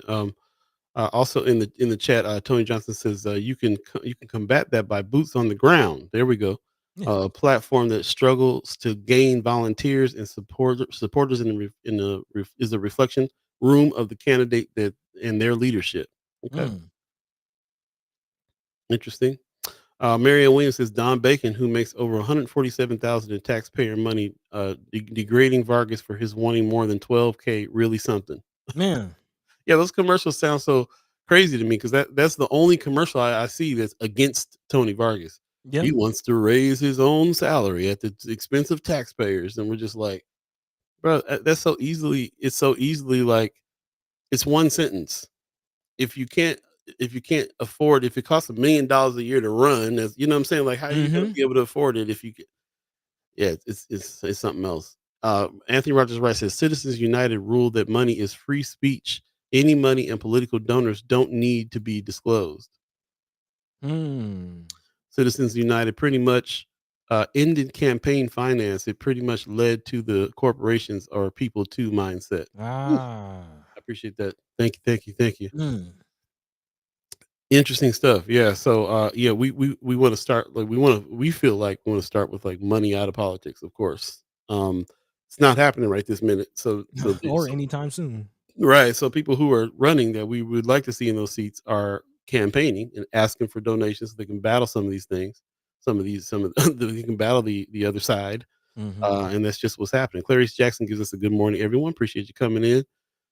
You're saying politicians should be doing the assessment. Okay, so she's having a Question. conversation, yeah, back and forth. Kimber Snipes, appreciate it. Anthony Rogers Rice says we all know Bacon came from pigs and Vargas came from lack of real principles. Tony was a CEO of a nonprofit. He's not broke. This is true. I think he's this is who I was thinking of when I was thinking that people raising enough funds to battle in the realm of money and politics Mhm. for that reason. So yeah, there's, it's interesting question. How do you assess that? How do you figure that out? How do you figure out what there is? How do you do that? How do you get people in? I think we're on the right track with talking about word of mouth, talking about boost to the roots, talking about how to bring the numbers of the community together to make those moves. As Mhm. really the only way you can battle it. A lot of that money goes to media. I Yeah. don't know if you noticed, but we're media, and we're haven't really taken a whole bunch of media money for people doing anything. It's the people that we personally support that we even work with when it comes Mhm. to the political setup that way. Because we're not just gonna have Don Bacon's office can call us up and be like, "Yo, here's some money for us to come on the air and blah blah blah." And we're like, "Yeah, I don't know, I don't know, bro. No, no, Yeah. thanks." So also how the media is being used as well. If you're a certain kind of media, you have to give everybody a platform equally. But that can be questioned too. How do it's the money goes to the media in order to get the word out to people. So the media also could be used to get the word out to people in a different way. Is all I'm saying. Yeah, I mean, we've also talked about, certain candidates and senators who have their own media situations. You know what I Man, mean? I forget his name, but the one senator in particular is buying up rural radio stations across the state left man. and right. So yeah, and I believe he is a conservative candidate. There you go. Well, one lawmaker who has his own media because we consider him a brother of First Guy Omaha is in the chat right now. We'll go ahead and I'm sorry, in the wings right now. We'll go ahead and bring him in. Senator Justin Wayne in the house. Hey, Good morning. Good morning. How you doing, bro? Morning. Doing well. How about yourself? all right, Hanging in Weatherman there. Wayne. Your brother Maine Wayne. What's going How you on? doing, brother? How's it Yeah, going? How's your it's weekend? good. I'm gonna go work out after this and keep it moving. Okay. Trying to stay healthy. Yeah, yeah. Health is wealth, brother. Health is well. Health is well. So Sounds good. You're inspiring yeah, me to yeah. go ahead and get on out there on that track a little bit. Yeah. It's Uh, cold out there this morning though. did you say cold? Yeah, it's Brr. cold this morning. Look, It's man, you cold. can't come on this show cussing at me right off the bat. It's a You're a family Cali show, bro. boy. Cali boy. No, I appreciate that. Yeah, it is cooling off a lot, man. Fall is falling for real. So, For real. yeah, that's real. So, you coming in this conversation where we talking about a few things, man, especially like this thing about the senators thing. I don't know if you've been seeing that commercial that I see all the time. Tony Yeah. Varney. It is what it is. It's politics at its best. Yeah, man. I mean, it is what it is. No, but at Citizen United, I was listening to y'all before I come on, and that's a big deal because it basically says money is free speech, so you can't limit, corporations, unions, and everybody else's dollars because it's free speech. So Hmm. there's been a lot of money, and I know you guys are talking about rickets, but I think we also underestimate. On the other side, if you call it the other side, the Buffett's amount of contribution going into Mm. Hmm. and so in what they're maybe backing or lack thereof change. I mean, so when I ran for school board, I ran against Buffett money. Hmm. My can't the person I was running against both times actually, they were heavily funded by the Buffetts and Buffett's people. So, Wow. um, it's a double edged sword. It ain't just always conservatives, is my point. There's a lot of people who have money who consider themselves liberal who ain't changing the black community either. And I agree with you what you said about North Omaha versus black community. Those aren't necessarily the same. Hmm.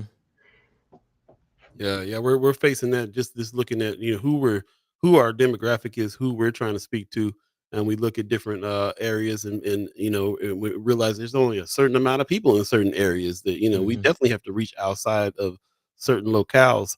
But we also can't we also got to hold on to our historical districts and everything else. It's very to use your word that like to use a lot, nuanced when it Yeah. Right, comes to those right. things for sure. Yeah. To Yeah. me, I look at it as black, brown, and then working middle class. I think poor white folk got a lot of similar things that they're dealing with as black folks.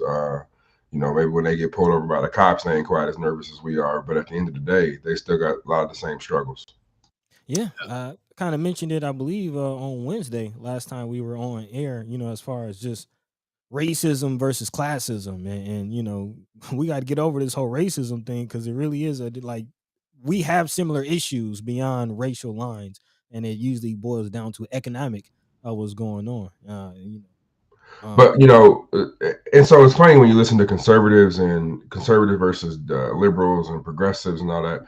But at the mhm. end of the day, black folks historically come from a conservative base. We were in the church since Big, slavery, yep. and there's certain things that are conservative. So I look at it as at the end of the day, North Omaha stuff that we were trying to do for North Omaha wouldn't have happened if it wasn't for conservatives, and Mm, really it was the liberals who I think wanted more nonprofit in industrial complex than actually like jobs and creating jobs. So right. it's really interesting when you start talking about jobs and economic development because we as Democrats haven't done a good job of actually following through on that. Mm, Mhm, mhm. interesting. Um, I do want to step back really quickly to go back to the conversation we were having as far as when you're going against the Ricketts and like you mentioned the Buffetts and all this money being poured into politics as we're here gearing up for election and trying to support certain candidates who might not have the financial backing. As you mentioned, you went up against the Buffetts and you were successful. So in your perspective, how do you combat that? How do you go against millions of dollars being put into campaigns and things like Work. that? I mean, I just got outworked. I mean, I outworked my opponents. So every day I was knocking doors, even when I was running for school board. And it was just, I mean, I had the benefit of being from Omaha and knowing a lot of people per se, but it's really, you got to go out and meet people where they are. And so money and all that's cool. And I think it does influence a lot. But at the end of the day, at least in those two races, those are retail politics where you got to go talk to people and get to know them. You got 60,000 people or less. Out of that, you probably got 6,000 to 7,000 houses you got to knock. You got to go pound the pavement. Now, if you're running for mayor or U.S. Senate or something like that, you're not going to knock on everybody's door. So your messaging's got to be right, right? So we saw, in District 13, a prime example of the candidate who had the most money didn't finish in the top two. Mm, So Tracy Hightower probably led the money race when it came into that, and sent a lot of flyers and a lot of messaging, but it didn't hit the district. The district didn't respond. So mhm. it ain't just the money; it's how you deploy the money. But really, what it comes down to is for your local races, the candidates got to get out and just knock the doors and pound the pavement. There you Yeah. go. So word Shout of out to mouth. Ashley Spivey, who I'm seeing up close and personal how much she's out and really knocking doors. Matter of fact, we're supposed to meet up tonight to do some door knocking with her. So she's pounding the pavement on that for real, and that does bring me a little bit of a glimmer of hope about like what to do when you're up against all that money. It really it makes sense. All the Mhm. money really is just gonna go to the media and gonna go to the message and so on. But it's what you do with the money is how you work the money. Uh, I mean, Uh, I'll give you an example. Most people come to me in Omaha and say, aren't you on the city council? And that's just honest. Like, and most people probably wouldn't even recognize their school board member if they were walking down the street. Like, it's right. mhm. just we don't have the airspace and the airtime and the money to put those kind of things in. But pounding the pavement, getting to know people, it's the easiest way. And but goes back to the original point though of if you work in a job and got some little ones, it's damn near Man, impossible to pound the pavement. I mean, man. for me, I was out there every night, and so you got to pick between your family and going to knock doors, and so there is something to be said about how we do politics in Nebraska and the barriers for those who don't have significant funds or significant time to be able to participate. Big time. Big time. I do want to pivot really quickly But to something. It's kind of parallel to the conversation, but another headline that we had lined up as far as the whole winner take all situation, because we're talking about campaigns, we're talking about money, we're talking about resources being poured into things, and how politics in the state are being directed. And of course, there's now that this whole property tax situation is kind of behind us a little bit. We're hearing more and more about the winner take all, conversation. There's been even mentions about a special session. We've seen these Japanese flags popping up everywhere. What are your thoughts about this conversation as far as the bruh, potentiality of a the winner take red dot all? flags are so ridiculous. I can't Yeah. even. So look, right now that he doesn't have the votes for a special session, I will tell you that Republicans are calling in all favors. I know Trump is Mm, calling in senators directly. He doesn't have it, and quite honestly, it's because I truly believe it's because of the relationships that I have with at least three Republicans who we sit down and actually have a conversation about the economic impact. We sit down and have a conversation about the lack of attention that would be on Nebraska and all the dollars that go with that. And because of that, I think we could have we could hold this off. At least the three that I know are still in my corner from since they killed it in the spring. So people forgot this was actually ran already as an amendment, and it was conservatives who understand dollars and economic development. Again, we're talking about conservatives here, who are like, Nebraska would lose out on too much revenue. I mean, that doesn't make sense to me. And that's kind of their angle is that's an extra 5 to 10 million of economics going into Nebraska every 2 years, if not more. Some years, like this year, it'll be more. So we can't afford to lose those revenue streams when we start talking about property taxes. Interesting. Okay. So we have a three-legged stool. What I mean by that is we have property taxes, we have sales taxes. Those are kind of the main, and income taxes. That's what drives our entire government. Now, at the state level, we don't collect property tax. That's only at the local level. But if you think of that stool with three legs, you can't afford to really cut any of the other two, income tax or sales tax, if you're trying to reduce property tax. It's got to come from somewhere. So that's part of the argument is we're going to start losing sales tax. And we saw that hit. I mean, just when the College World Series hit during the pandemic, Omaha lost a lot of revenue when it came to College World Series. That's the same kind. That's how people got to look at it. You got a big event here every 2 years where people are flying in all over the country to come see this event. Like, why are we trying to take that away? That makes no economic sense to me at all. Right. And I'm glad you put it that way as far as the three legs, because that definitely helps with just kind of breaking it down and seeing it, how all this kind of interrelates. We talked about property taxes. You just mentioned sales tax. And I do want to get into the income tax situation because that is a part of economic development. That was kind of our thought, understanding about how the whole DED situation was supposed to play out and really the inspiration behind that. But it doesn't seem like that's quite playing out the way it is. A lot of people point to, nonprofits getting a lot of that money. Still some businesses and corporations that were supposed to come out of that, not coming out of that. I know you spoke recently on the whole Inland Port Authority in the business park, which was kind of supposed to be a big part of that. Can you kind of speak to that situation? How is that looking? What's going on? So I'm gonna give all praises to Senator McKinney on that. He is holding OEDC to the fire. I went to the last meeting. He invited me to do just a background, like how they come, where they come from, because truly this was my baby from 7 years ago when everybody thought I was a crazy man and didn't know what I was talking about having a port authority in Nebraska. And so after 7 years, we got it done.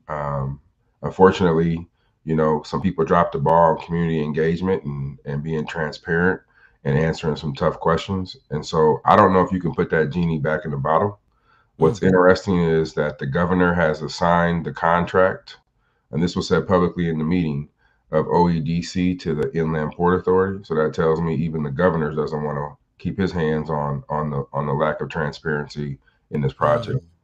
And so when they were asked questions, OEDC, it didn't seem like, if you read the Nebraska Examiner and if you would have been in the room, they didn't have really the answers that you would think you would have after a $400,000 study that you were supposed to complete. So there's some problems there, but McKinney's doing a good job of asking questions and drawing the rest of the board members to be engaged. I mean, at the last meeting, other board members got involved and was asking the same questions. And I think, as the examiner said, they were peppered with questions because they were hard questions that need to happen. So I think the Inland Port Authority is working the way it should, which is being transparent and holding everybody accountable.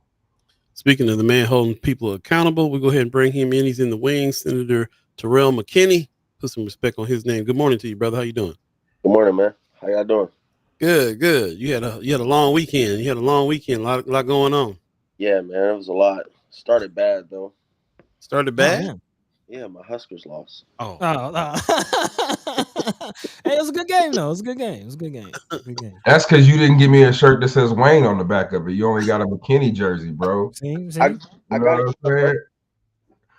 Man, hey, he's standing in front of me with that. I was gonna push him. I was like, no, I can't do black on black crime. Headlines. That'll make headlines.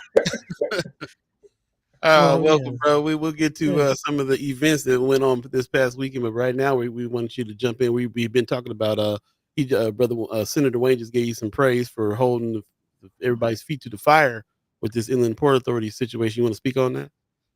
Yeah, man, just trying to make sure like they just do right by what they, have said they're gonna do. I feel like they've had way too much time to get it right, and they still haven't got it right. They Hmm. can't answer the basic questions. They came to the meeting the other day, and they wanted this special meeting.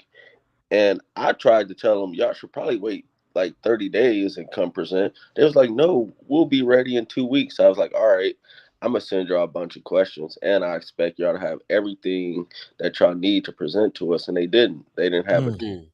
10-year pro forma. They barely can answer any of the questions. It just was a mess. And they want us to give them a letter of support. And I don't feel as though we should.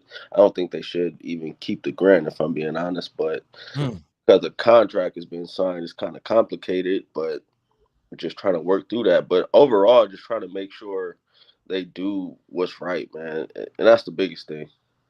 And so to that So point, I just got to jump yeah. on real quick because I'm also reading the chat, and so there's just a bunch of miscommunication. The inland port, the purpose of it, the inland port was designed to create a focus on a particular area. Hershey, Nebraska is building out an entire rail yard, about 50 million. They got over $100 million in development in the last 2 years because of their inland port. The inland port of North Omaha is designed for that. And so people are saying eminent domain. Inland port does not have eminent domain authority. I wrote the legislation specifically not to give them eminent domain authority.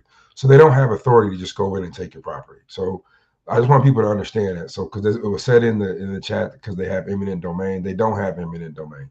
There's nowhere in the statute does it allow for that. And Yeah. I've been pushing back about even them even having a conversation about trying to displace people. I like sometimes I feel as though, and one thing I want to change with the meetings is making sure they're live streamed because I just feel like people conveniently leave out information about what's going on. Like tell the whole story. Like even if you against it, just tell the truth. Like don't try to shape a narrative and don't tell the full story. Like the reason for the port authority honestly was the second piece to it is to hold them accountable because without the inland port authority, OEDC and Burlington would be running through cash and not caring about the community as we see. There was no oversight. There was going to be no oversight. I just want to address something because it seems like there is some confusion in the chat. People like they're saying Inland Port Authority, where it seems like if you were to put Business Park, their Right. statement like it seems like people are confusing the Business Park with the Inland Port Authority in the chat. Right. So the inland port is just basically Lake Street, 16th Street, or 18th Street East, right? So it's all the way to, we'll say Sorensen Parkway to keep it simple, or Storrs Parkway. But it's just a group that is designated to develop that area. They could bond, which means they can do revenue streams, but they don't have authority just to take over anything. The only person in Omaha that has well, actually two people, is OPPD and the city of Omaha. Well, I guess Douglas County can too. But at the end of the day, the inland port does not have the ability to just come in and take your property. That just But ain't. they are they are this does have to do with a partnership with the city, and the city can use eminent domain. So there's still a threat. No, there is no. See, that's okay. So in order for that to happen, the city has to first approve some kind of local agreement with whoever the developer is. That has to go through the whole city council process. They do not have a partnership with the inland port to use eminent domain. That has not been approved by the city council. So let's take Nodo, for example, the development down there by where the new Kiewit headquarters is. If you go back and read that development agreement with the city of Omaha, it gives the city of Omaha the authority to buy on behalf of them. So the city of Omaha right now can go in and buy some property and go through this whole eminent domain process, regardless of the inland port. That's what. So the city has that authority, but there has been no agreement established between the city of Omaha and the inland port to use eminent domain for the inland port. That has not happened, and that has to go through the city council process for that to happen. Yeah, and the crazy thing is, one, it's independent of the city. The city doesn't control what we do. Like literally don't. Like I've yet and I would push back against it if the mayor tried to reach out and tried to influence any decision we tried to make. Like I'm it's I know Yeah. like people got concerns, but it's just to me it's like it's kind of crazy.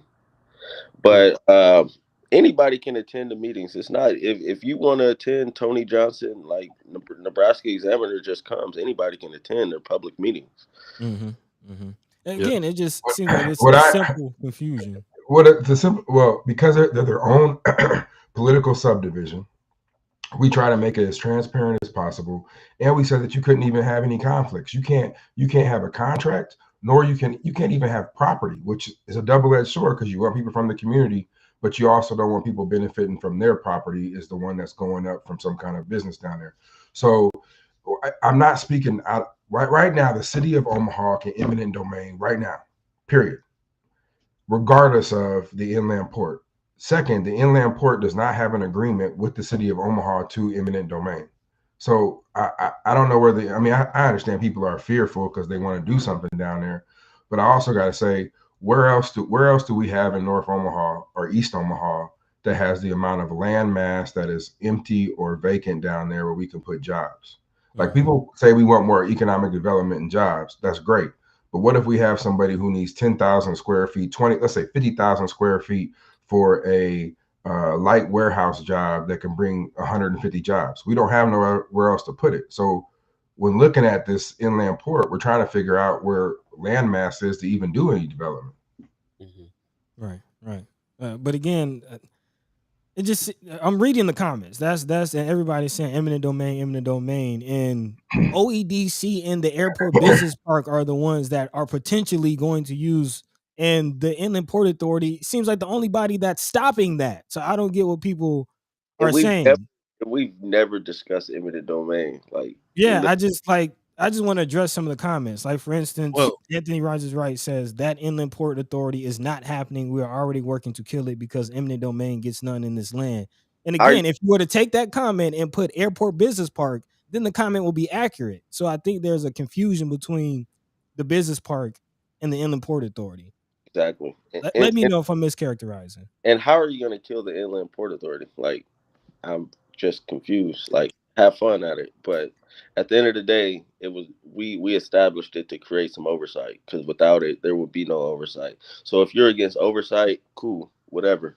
But just know, without the Inland Port Authority, OADC, and Burlington would be doing what they want in our And community. eminent And, domain. and I think what people got to remember is this was when we first created it.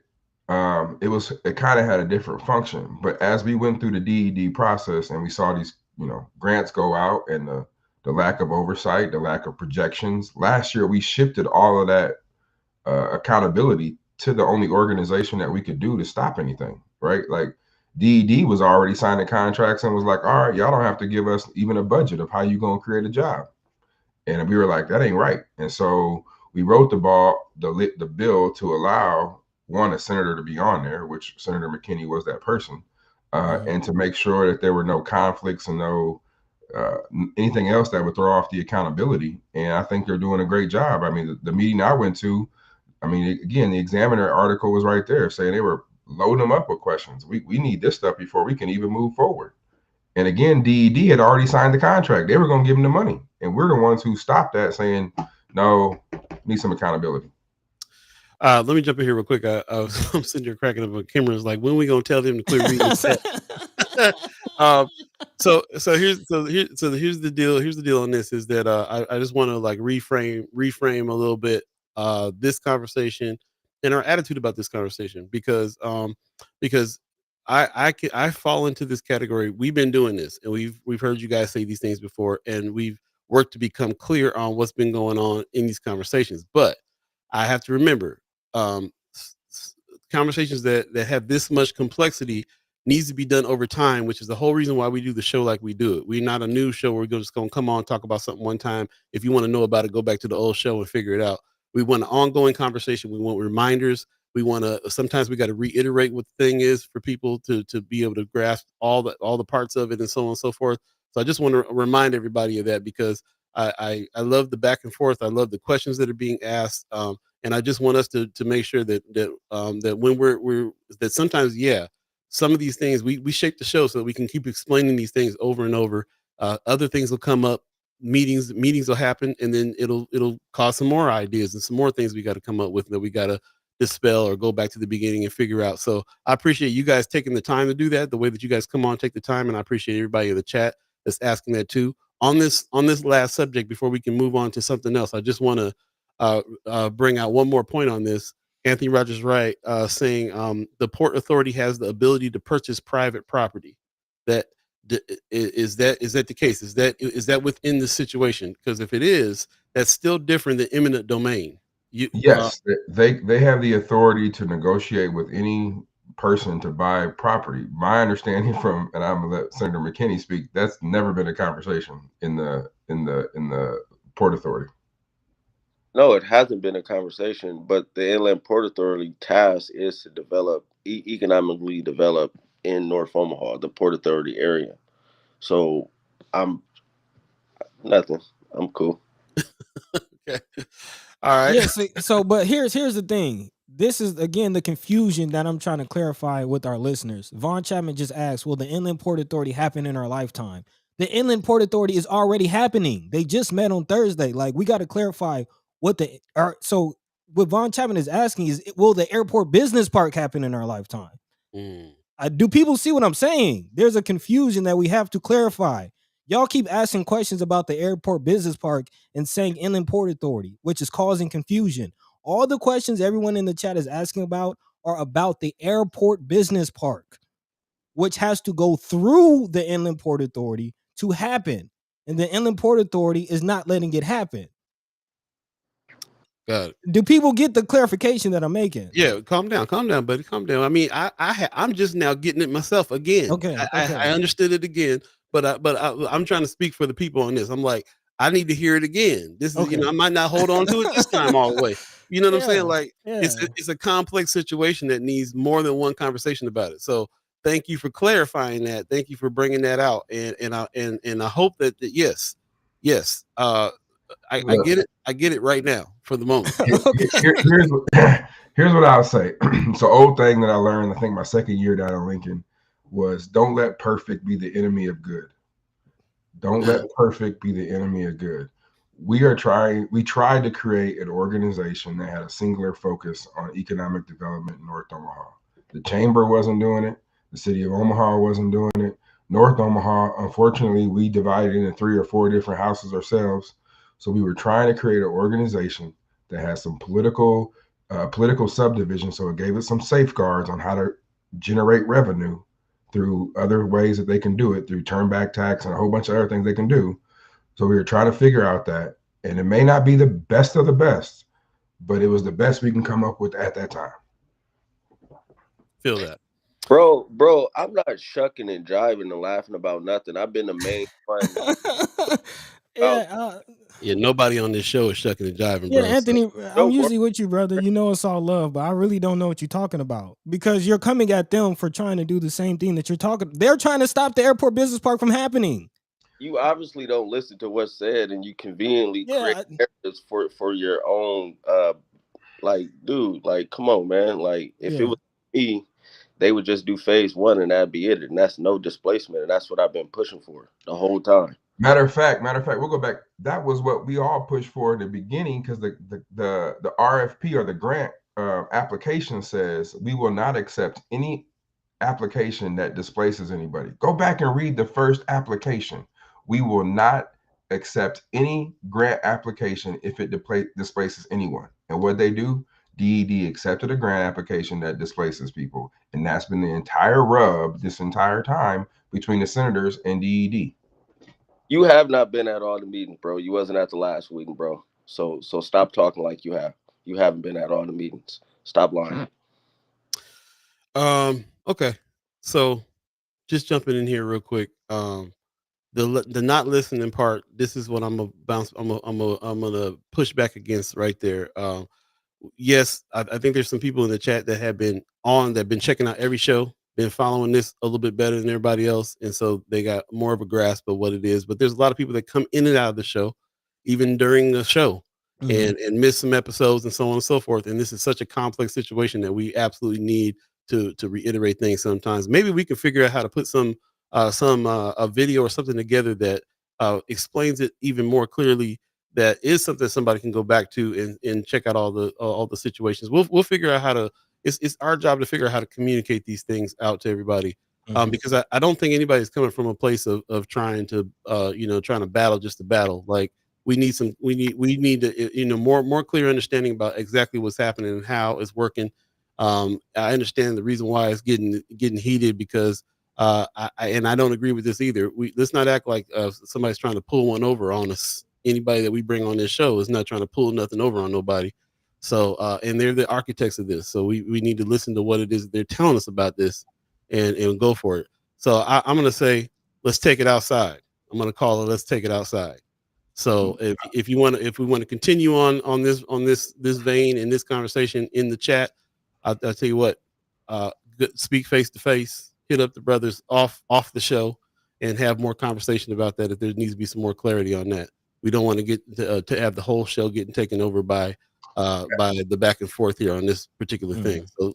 So I'm gonna make a call. Let's take it outside. Call. Go ahead, brother Wayne. Well, I just want to say, like, people got to understand that I think too many of us start out with the premise of this person is doing something wrong or doing something negative or some kind of he out for himself. Or I think generally because of how, and I put it on slavery, I put it on how we came up to distrust each other. We generally start with that, and I think that's part of the problem. We don't have the luxury in Lincoln to come down and say, here's how we're going to fix North Omaha, and we're going to put it all in one package. And that's what I just, when I was briefing the inland port, I was like, here's something y'all can do over here. Here's something y'all can do over here. Here, like we have about 15 different tools that we can use in North Omaha that we had to pass in separate bills. Because if you put them all in one bill, then they say, oh, Justin and McKinney getting too much. We can't let them get that much. Mhm. So so part of the complexity is we've never had a clear vision for North Omaha. We've had one off here, one off here. And so part of what the inland port is supposed to do is create that economic development vision and what we can maybe get around. Is it perfect? Probably not. Should they have moved maybe a little faster? Maybe so. But help us. Don't just criticize without answers. Like give us some help. We open. Feel that. Changing directions just slightly. Want to lose in the chat. I say, how much of that funding will fix the flood plan issue before any development begins? So that was brought up at the last, well, actually a while ago. We started talking about the flooding because you had 2011, 2017 flooding. So the city would have to put in about 25 million of infrastructure, along with the state putting in money to make sure that there's new pumps down there and other kind of flooding prevention. So all of that is all part of what I think they're demanding at the inland port, that they see how does this all fit together and where does the money go. Word. Alright. Next steps for is there new meetings coming up? Next steps for any of this? We didn't really even get into too much how it is that you're pushing back a little bit on OEDC. That was kind of a I big. mean, next steps, we got our next meeting is October 3rd, I think. And at that meeting, the community advisory committee will be selected. We'll talk about next steps for the airport project. We still got to hire an ED.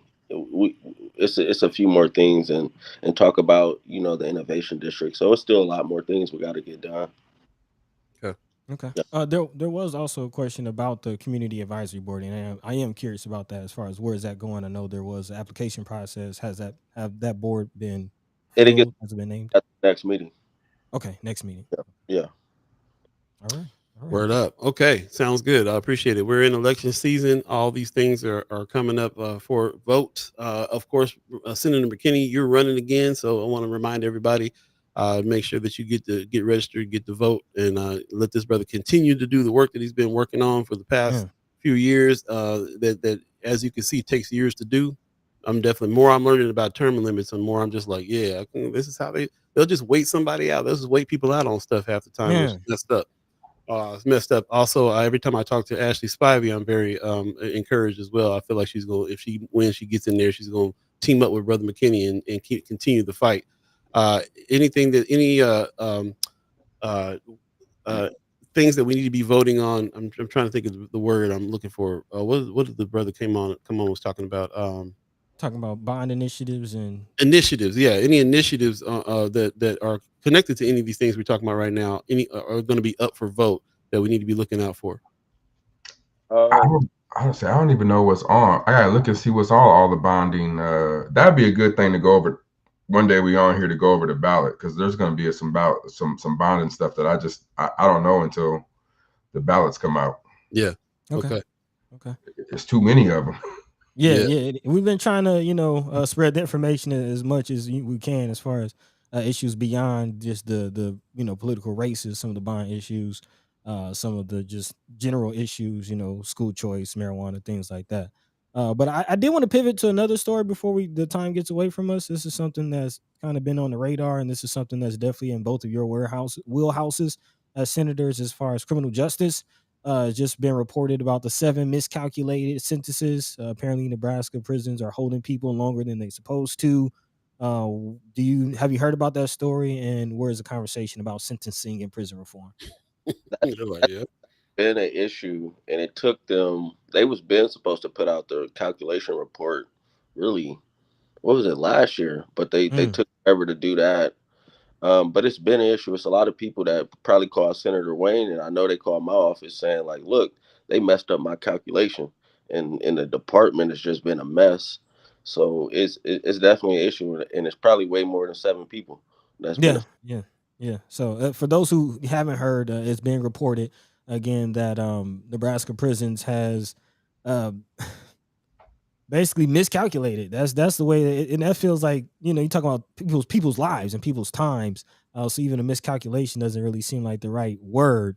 But yes, several sentences have been miscalculated. People are staying behind bars months longer than they are supposed to.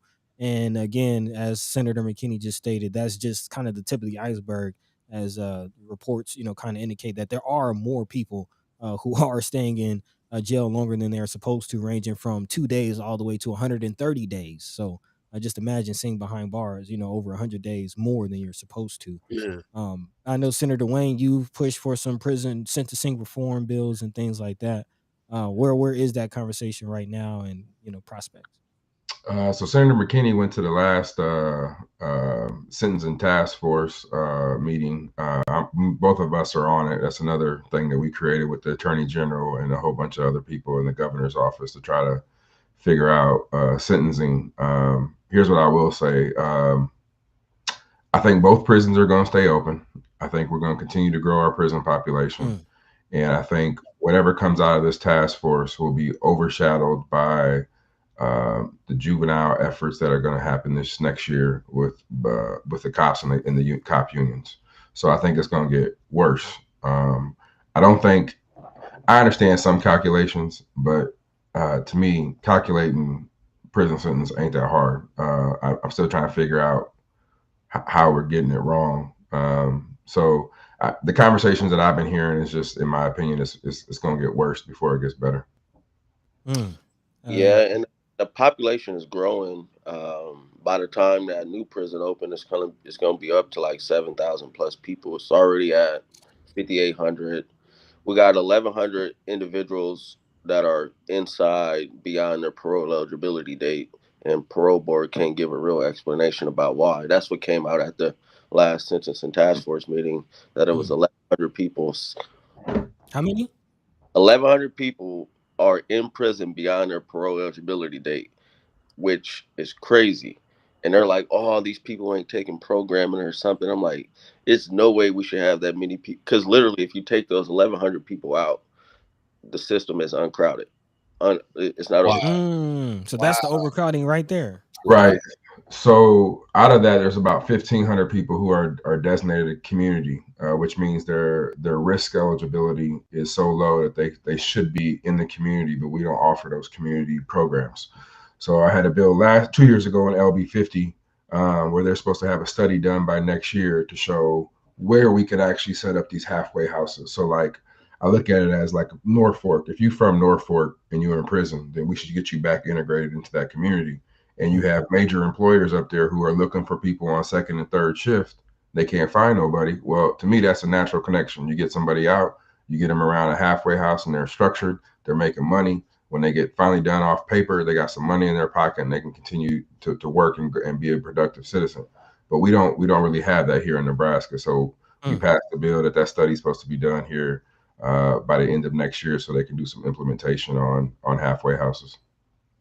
Okay. Is there any Von Chapman is asking any penalty for those miscalculations? Is there any repercussions? That's why I ain't commenting. A couple of them have contacted me in my other capacity, so we're going to explore that option. So usually when I don't comment on something, it's because I'm my other hat is still there. Yeah, Understandable. Yeah, So Von Chapman, i.e. litigation. Big word. yeah, man. Okay. Appreciate you That's guys, man. I don't want, go ahead. yeah, that's pretty much what I had. So Yeah. And I want to let you guys go, man. I feel like we wore you out already. So before we get out of here, let us know about some things that's on your radar, some things we need to be, not we asked you the questions, but what is it that you would like to relay to us on any issues or anything coming up or anything politically related or not? So what's on your minds? Go on, tell the brother McKinney. I can see it on your face. What you got? No. I was gonna say, I know it's a lot of talk about the blue dot and what's going on, and are we gonna end up in a special session? I would just say, like, if you are concerned about it, please reach out to all state senators and tell them how you feel and why it should be protected. I think that's big. Don't just reach out to your state senator, reach out to all, because that's what other people are doing. They sending us emails saying we support winner take all, and they sending it to all state senators. So the other side need to do the same as well, and just keep pushing that message that we need to keep it. Yeah, there you go. word up. What say you, brother Wayne? I just tell people to, at the end of the day, just try to make the world a little better place. At the end of the day, try to make the world a little better place. There you go. We get caught up in the nuances and we get caught up in these things where we feel like somebody's trying to do something to us. I think if we just take a pause and listen to each other, maybe you can find a happy medium in between. Sometimes you can't, but it's okay to disagree. I think sometimes we get caught up in this national politics, and at the end of the day, national ain't changed anything in North Omaha. We got to focus on our local elections. Our local elections are what matters. There you go. Or highly encourage everybody to make sure that you remember that and get registered, get voting, so on and so forth. Appreciate that very much. Which email addresses are we talking about here? Where can we find those email addresses? No, what's crazy is the Supreme Court came out with LB20 decision. Hey, I'm on that. Man, they ain't came out with it yet, and so there's people who aren't registering to vote because they don't know if they can do it or not. And I think that's intentional confusion. Oh, yeah, as far as felon voting rights. We felt like they're gonna drag it out, and that's exactly what they're doing. Oh yeah. Kick the can down the road. Man, it's incredible. Okay, well, once again, really appreciate you guys coming on and coming back on and reiterating things and really trying to bring some clarity to all the things that are happening to us folks that do not have the inside and do not understand how some of these things work. I appreciate you guys reiterating it and continuing the conversation on clarifying things for us as well. And thanks for all the work that you guys are doing as well. Really, really appreciate that, man. We're in an era right now. I thought about this when we were talking about what you guys did for bringing those millions of dollars into North Omaha. This is going to be an era that's studied, and the fact that we have so many conversations with y'all on a weekly basis is going to be part of that. This is huge what you guys are doing, and it's never been done. It doesn't feel like it's ever been done in history, in Nebraska history before. I could be wrong about that, but I don't feel like that. I feel like it's been Ernie Chambers, only one fighting. And then all of a sudden we got the dynamic duo in that are doing some big things and making some real energetic moves. And maybe we can continue that with Brother McKinney staying in, with Ashley Spivey coming on. And I just feel like we're in an era right now where that North Omaha has never seen. So like I said, I really appreciate you, brothers. And I'm glad to be a part of being able to understand what's happening. It's a good time for me to come in and start understanding what's going on around here. This is a good time. So I appreciate you coming on every time. And you guys hang in there, and we'll be in touch. We're going to be bringing Precious on to talk about that blue dot situation pretty soon. Yeah, very, very soon. So yeah, I appreciate what you said about that, brother McKinney. It's really a big push right now for everybody with this blue dot. And I gotta say, man, I feel like the red dot situation is such a perfect ignorant thing. I can't do nothing but laugh at it. Like I can't even explain why it's so ridiculous. Like we were saying Japanese flag, 'cause that's what it looked like. But the point is they're trying to oppose the blue dot by putting a red dot up.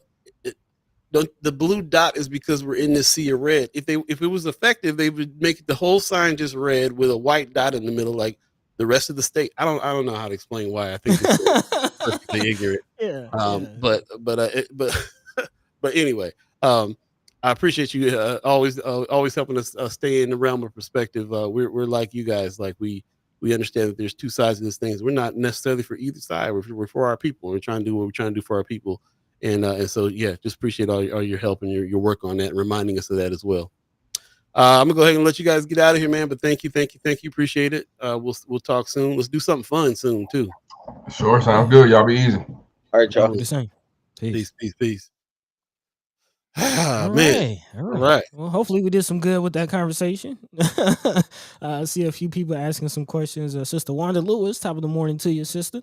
Yeah. She says, "What's your opinion on winner takes all?" That is something that we got into with the senators. But long story short, does not look like Governor Pillen will have the votes to call a special session to again bring the whole issue of winner takes all into question. So, but again, they did urge you, everybody, to reach out to all senators, not just your senator.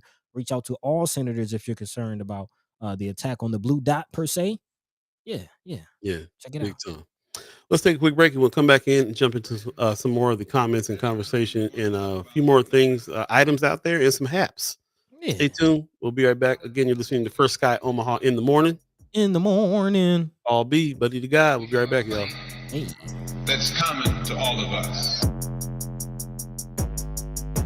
We suffer political oppression, economic exploitation, and social degradation.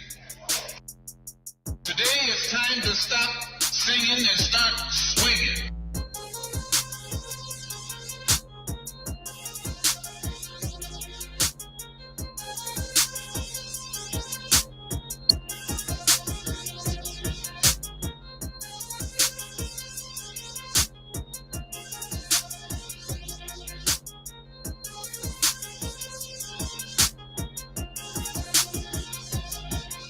The ballot or the bullet. The ballot or the bullet. The ballot. Welcome back. You're listening to First Sky Omaha in the morning. in the morning. Man, great conversations. Appreciate everybody that's coming on in and having some opinions and some things to say. It's always a good show when there's a lot of participation in the chat. Shout out to the chat chimers. Appreciate you. Like Stacey Jean says, thank you, senators. We appreciate you very much. So Carolyn Jack in the chat saying the blue dot is legendary. I take such pride in explaining it here. Okay. That's what's up. Okay. Yeah.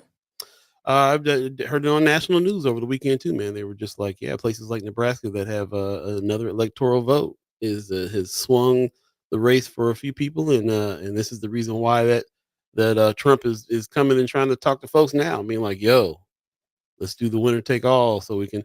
And it seems like our governor and those powers that be want that all as about well. it. All about it. Right. That's right. Yeah. So, but hopefully we can give you some actionable steps to get things done, and that you feel should be done, and empowered everybody out there. So again, hopefully we did some good with that conversation, and then we appreciate everybody for chiming up, letting your mind be free, letting your voice be heard. We love you. Yes, yeah. As a matter of fact, Anthony Rogers Wright is on that subject too right now. Since one dude, Senator McDonald, could be the difference on winner takes all. He's getting many calls from RNC and Trump, holding fast so far, but seems to be open to changing his vote. It should be noted that the senator in question used to be a Democrat. A lot of people that changed over here in this last few years. What they call them, Dinos? Well, that's in name only, but they're not even. Right. Yeah, that's what they've been. Now they just like, well, let me just go on over to the come out the closet. welcome back. We got about 10 more minutes left in the broadcast. I appreciate everybody that's joining us with some conversation here. There was a comment a little earlier in the chat, and of course I'm not going to find it. Oh, here it is. Came right on it. Maggie Miller Jenkins Oh, yeah, yeah. dropping it to discuss in the second hour. But Lebanon experienced a grave terrorist attack at the hands of Israel. Pagers and walkie-talkies exploded, injuring over 300 people. We did hear about that story. Yeah, that was incredible to think about. People that got killed standing in those squares by exploding pagers, and you know, this is just the continue of the situation that's over there is grave. I understand why when we're in this election season that people are calling on politicians. What are you going to do about this genocide that's happening? What are you going to do Hmm. about the stuff that's going on? This is not just worldwide affairs. It's affairs that affect us here locally as well. Just because of the fact that we got people that are suffering and going through it. And if us as a country going to be somewhere, should we be over there committing genocide, which is what Man, a lot of people feel is happening. So, planting yeah, bombs. yep, for sure. So yeah, let us know what you think on that and any other thing that you guys are wanting to talk about as far as any politics inside and outside the state is concerned. Appreciate all your comments, and also when we're not on live, of course, the conversation continues on Friends of First Sky Omaha, the group page. Definitely drop things over there. Appreciate it very much. Tony Hmm. Johnson in the chat is saying since politics is a numbers game, declining voter registrations overall and for the Nebraska Democratic Party specifically is something Blue Dot should be talking about. Yeah, I mean, I guess that's kind of the whole point, is trying to encourage activation and encourage, support and protection of the blue dot, which does mean, registration and people getting to the polls. I think Mhm. that's the whole point. There you go. On that point, that Maggie just put out, Anthony Rogers Rice says it would be good to know if the senators would be down to commence a BDS effort in Nebraska. To Maggie's point, it says Senator Chambers pledged to do so if he's elected. What Remember, is a BDS effort? What is that? yeah, let us know. That's a great reminder too about Senator Chambers is that he's now a write-in on that ballot there. Man, The that people understand it. that kind of gave me a thought, man. I actually would have loved to see Senator Chambers go against like Ricketts or Bacon or one of the national seats because it Mm, does seem like again, Senator McKinney would definitely help with local politics getting those things done. And I could definitely see, Senator Chambers, thinking back to what he did with apartheid and just who he is. I could definitely see him. I would love to see him, on a more of a national level as far as representing Nebraska on that stage rather than running for a local Senate race, a state Interesting. Senate race. That's Yeah, interesting. That's just a just thought. a thought, just a thought, Yeah, just a never thought. thought of that one. Yeah, yeah, yeah. Very I don't interesting. know, the particulars if he's in the right district or how that kind of works out, but just a thought, just a thought. There you go.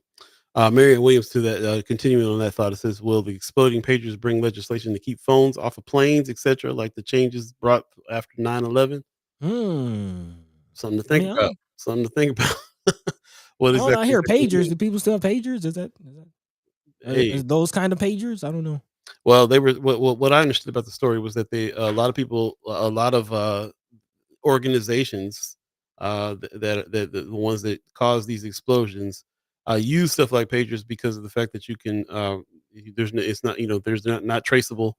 uh Mm. there's the way that they're using pagers to be able to communicate without being tracked, and now apparently those pagers are also set up to explode, which is really scary.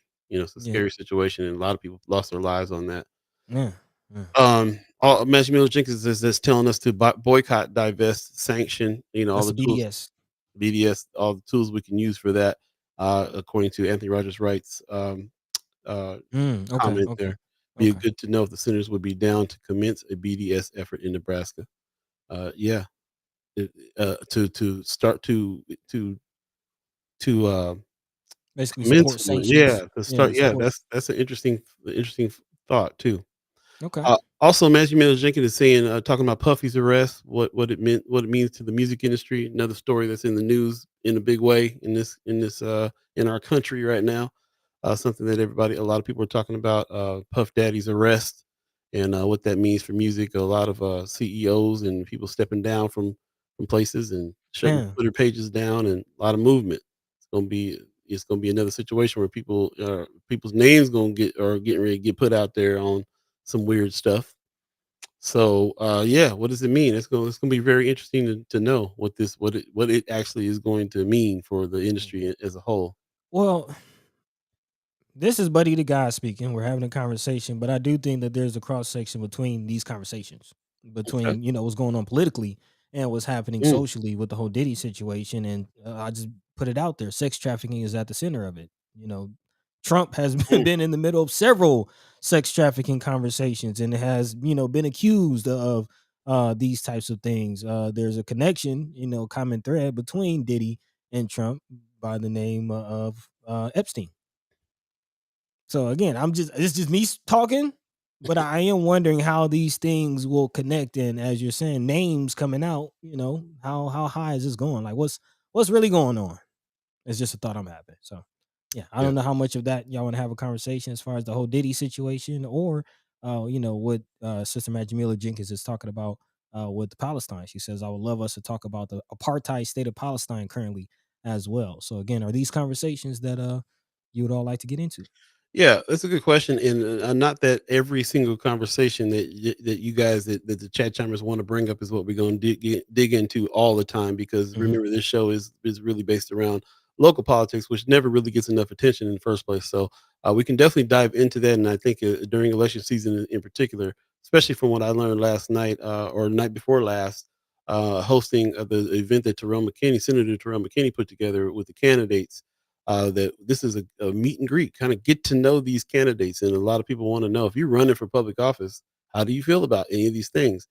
These are a lot of the local candidates that were there that were talking about. As you can see, Clarice Don Beck is there with the public transit situation. We had people from Nebraska school board that were running. Ashley Spivey was the only person running for legislature for District 13. Terrell McKinney, of course, is the other one rerunning. You see Chris Rogers there too, kind of Mm, commissioner running. So there was education, and then there was criminal justice, were the two big subjects talked about in the room there. And I was really understanding that when you're trying to get to know the candidates, you're trying to get to know what they think on subjects that maybe they don't even have any control over, but they're going to be in public office, and you want to know who you're supporting and what they're doing. So people are asking them questions that's way outside the premise and purview of the office that they're trying to grab, because they want to know what kind of people we're trying to get behind, just as people. So there you go. It's interesting that's why, to me, all these conversations are also connected. mhm. Anthony Rogers Rice saying Diddy took advantage of babies, and he needs to be put in the same cell as R. Kelly. Mm, I like how you tie that to the trafficking and the things that some of the Clintons have been accused of even man, in the past. right, The right, Epstein right. situation, and Trump, riding on Epstein's plane, and everything else that's been going on. Yeah, it is all tied together. It's really, really Man, unfortunate that's such a, when you talk about being tired of political stuff, that's one of the main things I'm tired of, is like people's lifestyles, man. Like, man. I mean, I bet I don't know, man. I don't want get on the whole conspiracy theory kick, but I do think at some point when you talk about power, money, high levels of influence, all these things, it's a small club. It's a yeah, small club. It's called the 1% for a reason, so and, take and from that what you will. and apparently Diddy engaged in a bunch of activities that was like blackmail to Yeah, yeah, to a yeah, whole bunch of people and names. And to Wanda Lewis's point, so they're setting Diddy up to make it look like suicide. We've seen it before. yeah, So yeah. Maggie Miller Jenkins says, I think Diddy goes hand in hand with election season for multiple reasons: accountability, connections to sex trafficking and politicians, how people in power are allowed to operate. Great Going comment. back to the whole Ricketts conversation and how they pretty much bought and paid for certain races. Yeah, I mean it's coming to a head, y'all. Yep. Politics, economy, classism. Yep. Big time. It's been that way for a while. One last comment before we get out of here. It is a minute before the 9 o'clock hour. Anthony Mhm. Rogers Wright or Von Chapman asked, "How did Chris Rogers defend himself regarding the Juvenile Justice Center?" Hmm. Nobody asked him the question. So Really? there was no conversation on that, right? There was no questions asked about that particular thing. So spoke again, talk about him coming on to the show so we can have that conversation as well, and continue to. And this is definitely something that I'm working on, and we're both working on kind of behind the scenes. Is coming up with some news on that situation. Ever since Senator McKinney came on and was like, who's holding county commission accountable? There's millions of dollars there that are being used for stuff like, uh, according to McKinney, child jails that aren't being used, in the way that he would say that. So yeah, there's a lot to talk about still there. Most Def, Rose Review says First Guy Music Hour, third. That might be the only way you can get us to stay for 3 hours, and we can talk about Man, talk music. about some music. Yeah, yeah, yeah, yeah. This might. This Yeah. might. But shout out to everybody who joined us today. Don't forget to get your AfroCon tickets. This is an Man, event get not down. to miss. Yeah, man. Go to AfroCon, and I think it's afrocon.com or .org, and get your tickets now and come to this. This gets better every year. Shout out to Jade Rogers, who's really putting those things together in a big way. And Man, also, art. yeah, man, and also shout out to the Meet the Candidates 2024 Black Candidate Guide that the Black Caucus has put out. Finally, the door finally open on some of the Black Caucus information after talking with Mike Lee yesterday, 2 days ago. Man, Yeah, so we can definitely kind of see what they got going on as well. Appreciate that very much. Also, wanted to shout out Senator McKinney. I forgot to show him, talk to him about this before he left, but he's also saying, man, come join the RP Nationals wrestling team. Kids who need physical activity, strong male role models, and structured reward based environment. I mean, what more can you ask for when it comes to man. that? There you There's some go. information there. We'll put that in Friends of First Sky Omaha. But yeah, man, if your kid is ready for that, join the wrestling team, man. Get them into some sports. Yeah, and Yes. I know you're not big on the sports, but Omaha in Nebraska has produced some talented wrestlers. Like wrestling, the wrestling connection to the community, can't be understated.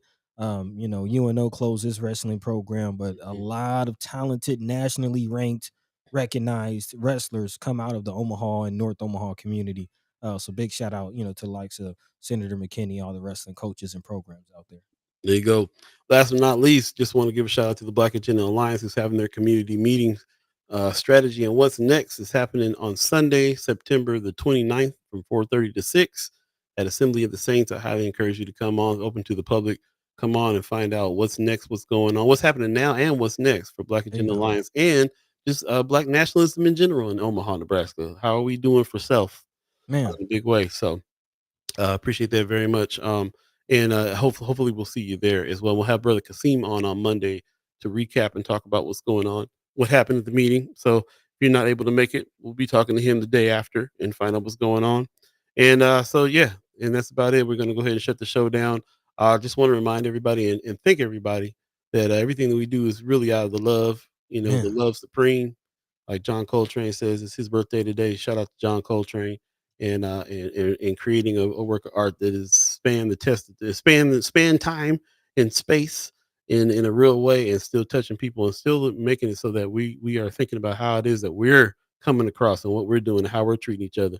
It's love, but it's the highest love supreme. So shout out Yeah, to man. John Coltrane and shout out to you, Chat Chimers, man. I appreciate everybody who's been a part of this and co-hosting with us and asking questions and getting in the conversation and asking hard questions and asking, all the good things. We really appreciate everybody that's done that. Thank you. Yep. Thank you very much. Yeah, man, go back and check out the chats. This is one of those days to go back and check the chat out Man, and man. really see it. If you miss any part of the show, you can see it in its entirety on Facebook and YouTube, especially. Please like and subscribe and hit the bell over on YouTube. We're trying to build our YouTube family up as much as we can. We got more stuff coming and dropping on that very soon. So stay tuned for that. It's really probably only going to be dropped on YouTube. So highly encourage you. If you're not over there meeting us at YouTube right now, please do. We really appreciate that if you do. And also don't forget the weekly wrap is the other place that you can reach us. Yeah, man. Stay tuned for a new website that's coming soon. But in the meantime, weekly wrap is where we're doing a whole lot more discussion. And you can keep track of the news that we're talking about, some of the articles that are there, and also hear about what's going on with us at First Sky Omaha. We're always out here really kind of struggling to keep this thing afloat. so that we can continue these conversations and deliver some of this news and speak with each other about what we're reading in between the lines on a lot of the news stories and things that are happening here. So weekly wrap is where that happens too. You can also respond to that newsletter through via email and continue the conversation there. And yeah, really appreciate everybody doing that. I'll go ahead and put that weekly wrap link in the chat right now. So if you have not done that, please shoot us your email address and any questions you have, hit us up. firstsky@gmail.com. Appreciate it. Yeah. Big thank you. Big thank you. Buddy, you got some words for the people?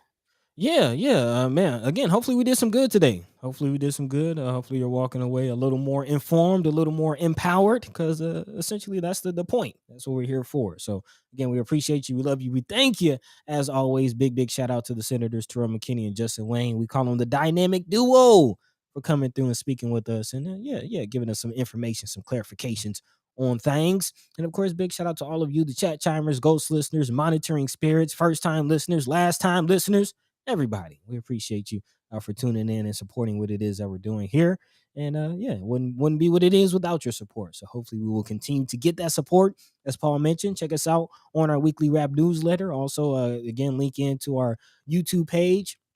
If you missed the beginning of the show, kind of asked about, some side content, thinking about putting together a Life is God vlog, a video log of some of the adventures that I get into here down in Atlanta and, elsewhere, and not quite news connected, but, still some content. Is that something you will look out for? Is that something you would check out? Let us know. So, yeah, we appreciate you, your support. And in the meantime, between time, catch the same time, same place here on Wednesday. Until then, Paul B, take it away, man. We still have some shirts available. Of course, some part of the proceeds go to the Underwood Tenants Group that we're trying to build up some funds for. There's a little bit of funds in the bank that we started over at a Young Bank. We got an account going there where some of the part of the proceeds are going to in order to raise some funds for Brother Hassani Lee and those guys over there that are fighting the towers. So definitely hit us up on that. I'll put the link in the chat where you can order. And that's going to be something that you might want to get down with. Like I say, again, part of the proceeds go to Underwood's Tenants Group. We're trying to help them, first of all, fight for better conditions and fight for their rights as tenants. And, that story is something that we will be catching back up on as well to get some updates on what Brother Hassani Lee has been doing for sure. So definitely hit us up. Appreciate you guys joining us, and I appreciate you guys who have supported thus far already, and also who have become sponsors. And of the channel as well, man. Really appreciate that. $10 people, the $25 people, the $50 people. Go to firstsky.omaha.com, hit the donate button. Please become a member so we can keep this thing afloat. We absolutely are always underneath the behind the eight ball, like they say, when it comes to this. This is a hard thing to keep funded and to keep things moving as well. We definitely have several other jobs and side hustles we're always trying to do to make this happen. So anything that you can do to help support us, spend the time to do this, we really, really appreciate it. And shout out to everybody that has already. Really appreciate that very much. Thank you. Carolyn Jack says, I need a shirt. Yep. Yeah. Hit the link. We'll definitely get you right. Appreciate that very much. In the chat, I definitely saw let's see who said Stacey Jean said, I'll be there to support the BAA. Right on. Appreciate you coming to that meeting. Yep. Yeah. I'm missing some. There were some things I wanted to pull out. Pop says, thanks for another great show. See you Wednesday. Appreciate everybody who's giving us some praise on the show as well. Yeah, this was something that I hope, like Buddy said, I hope we did some good in a real way. So yeah, appreciate that. Shout out to the Omaha tribe elders for allowing us to be on this land and speak while we're here. Shout out to our elders for allowing us to speak before you, and shout out to you, the chat chimers, allowing us to speak with you, even times when we need to take it outside. We still very much appreciate you, and it's all love supreme in a big way. So, yep. We'll see you Wednesday. We'll have a packed show on Wednesday. Looks like we're going to have two special guests, and we'll be politicking with P a little bit on that day as well, talking about this Blue Dot situation. So we'll continue to have that conversation. Anything that you want to talk about, put it in Friends of First Sky Omaha. We will pull it from there and talk about it on Wednesday as well. In the meantime, between time, you guys have a good one. Peace. By the way, the Vanglorious. This is protected by the Red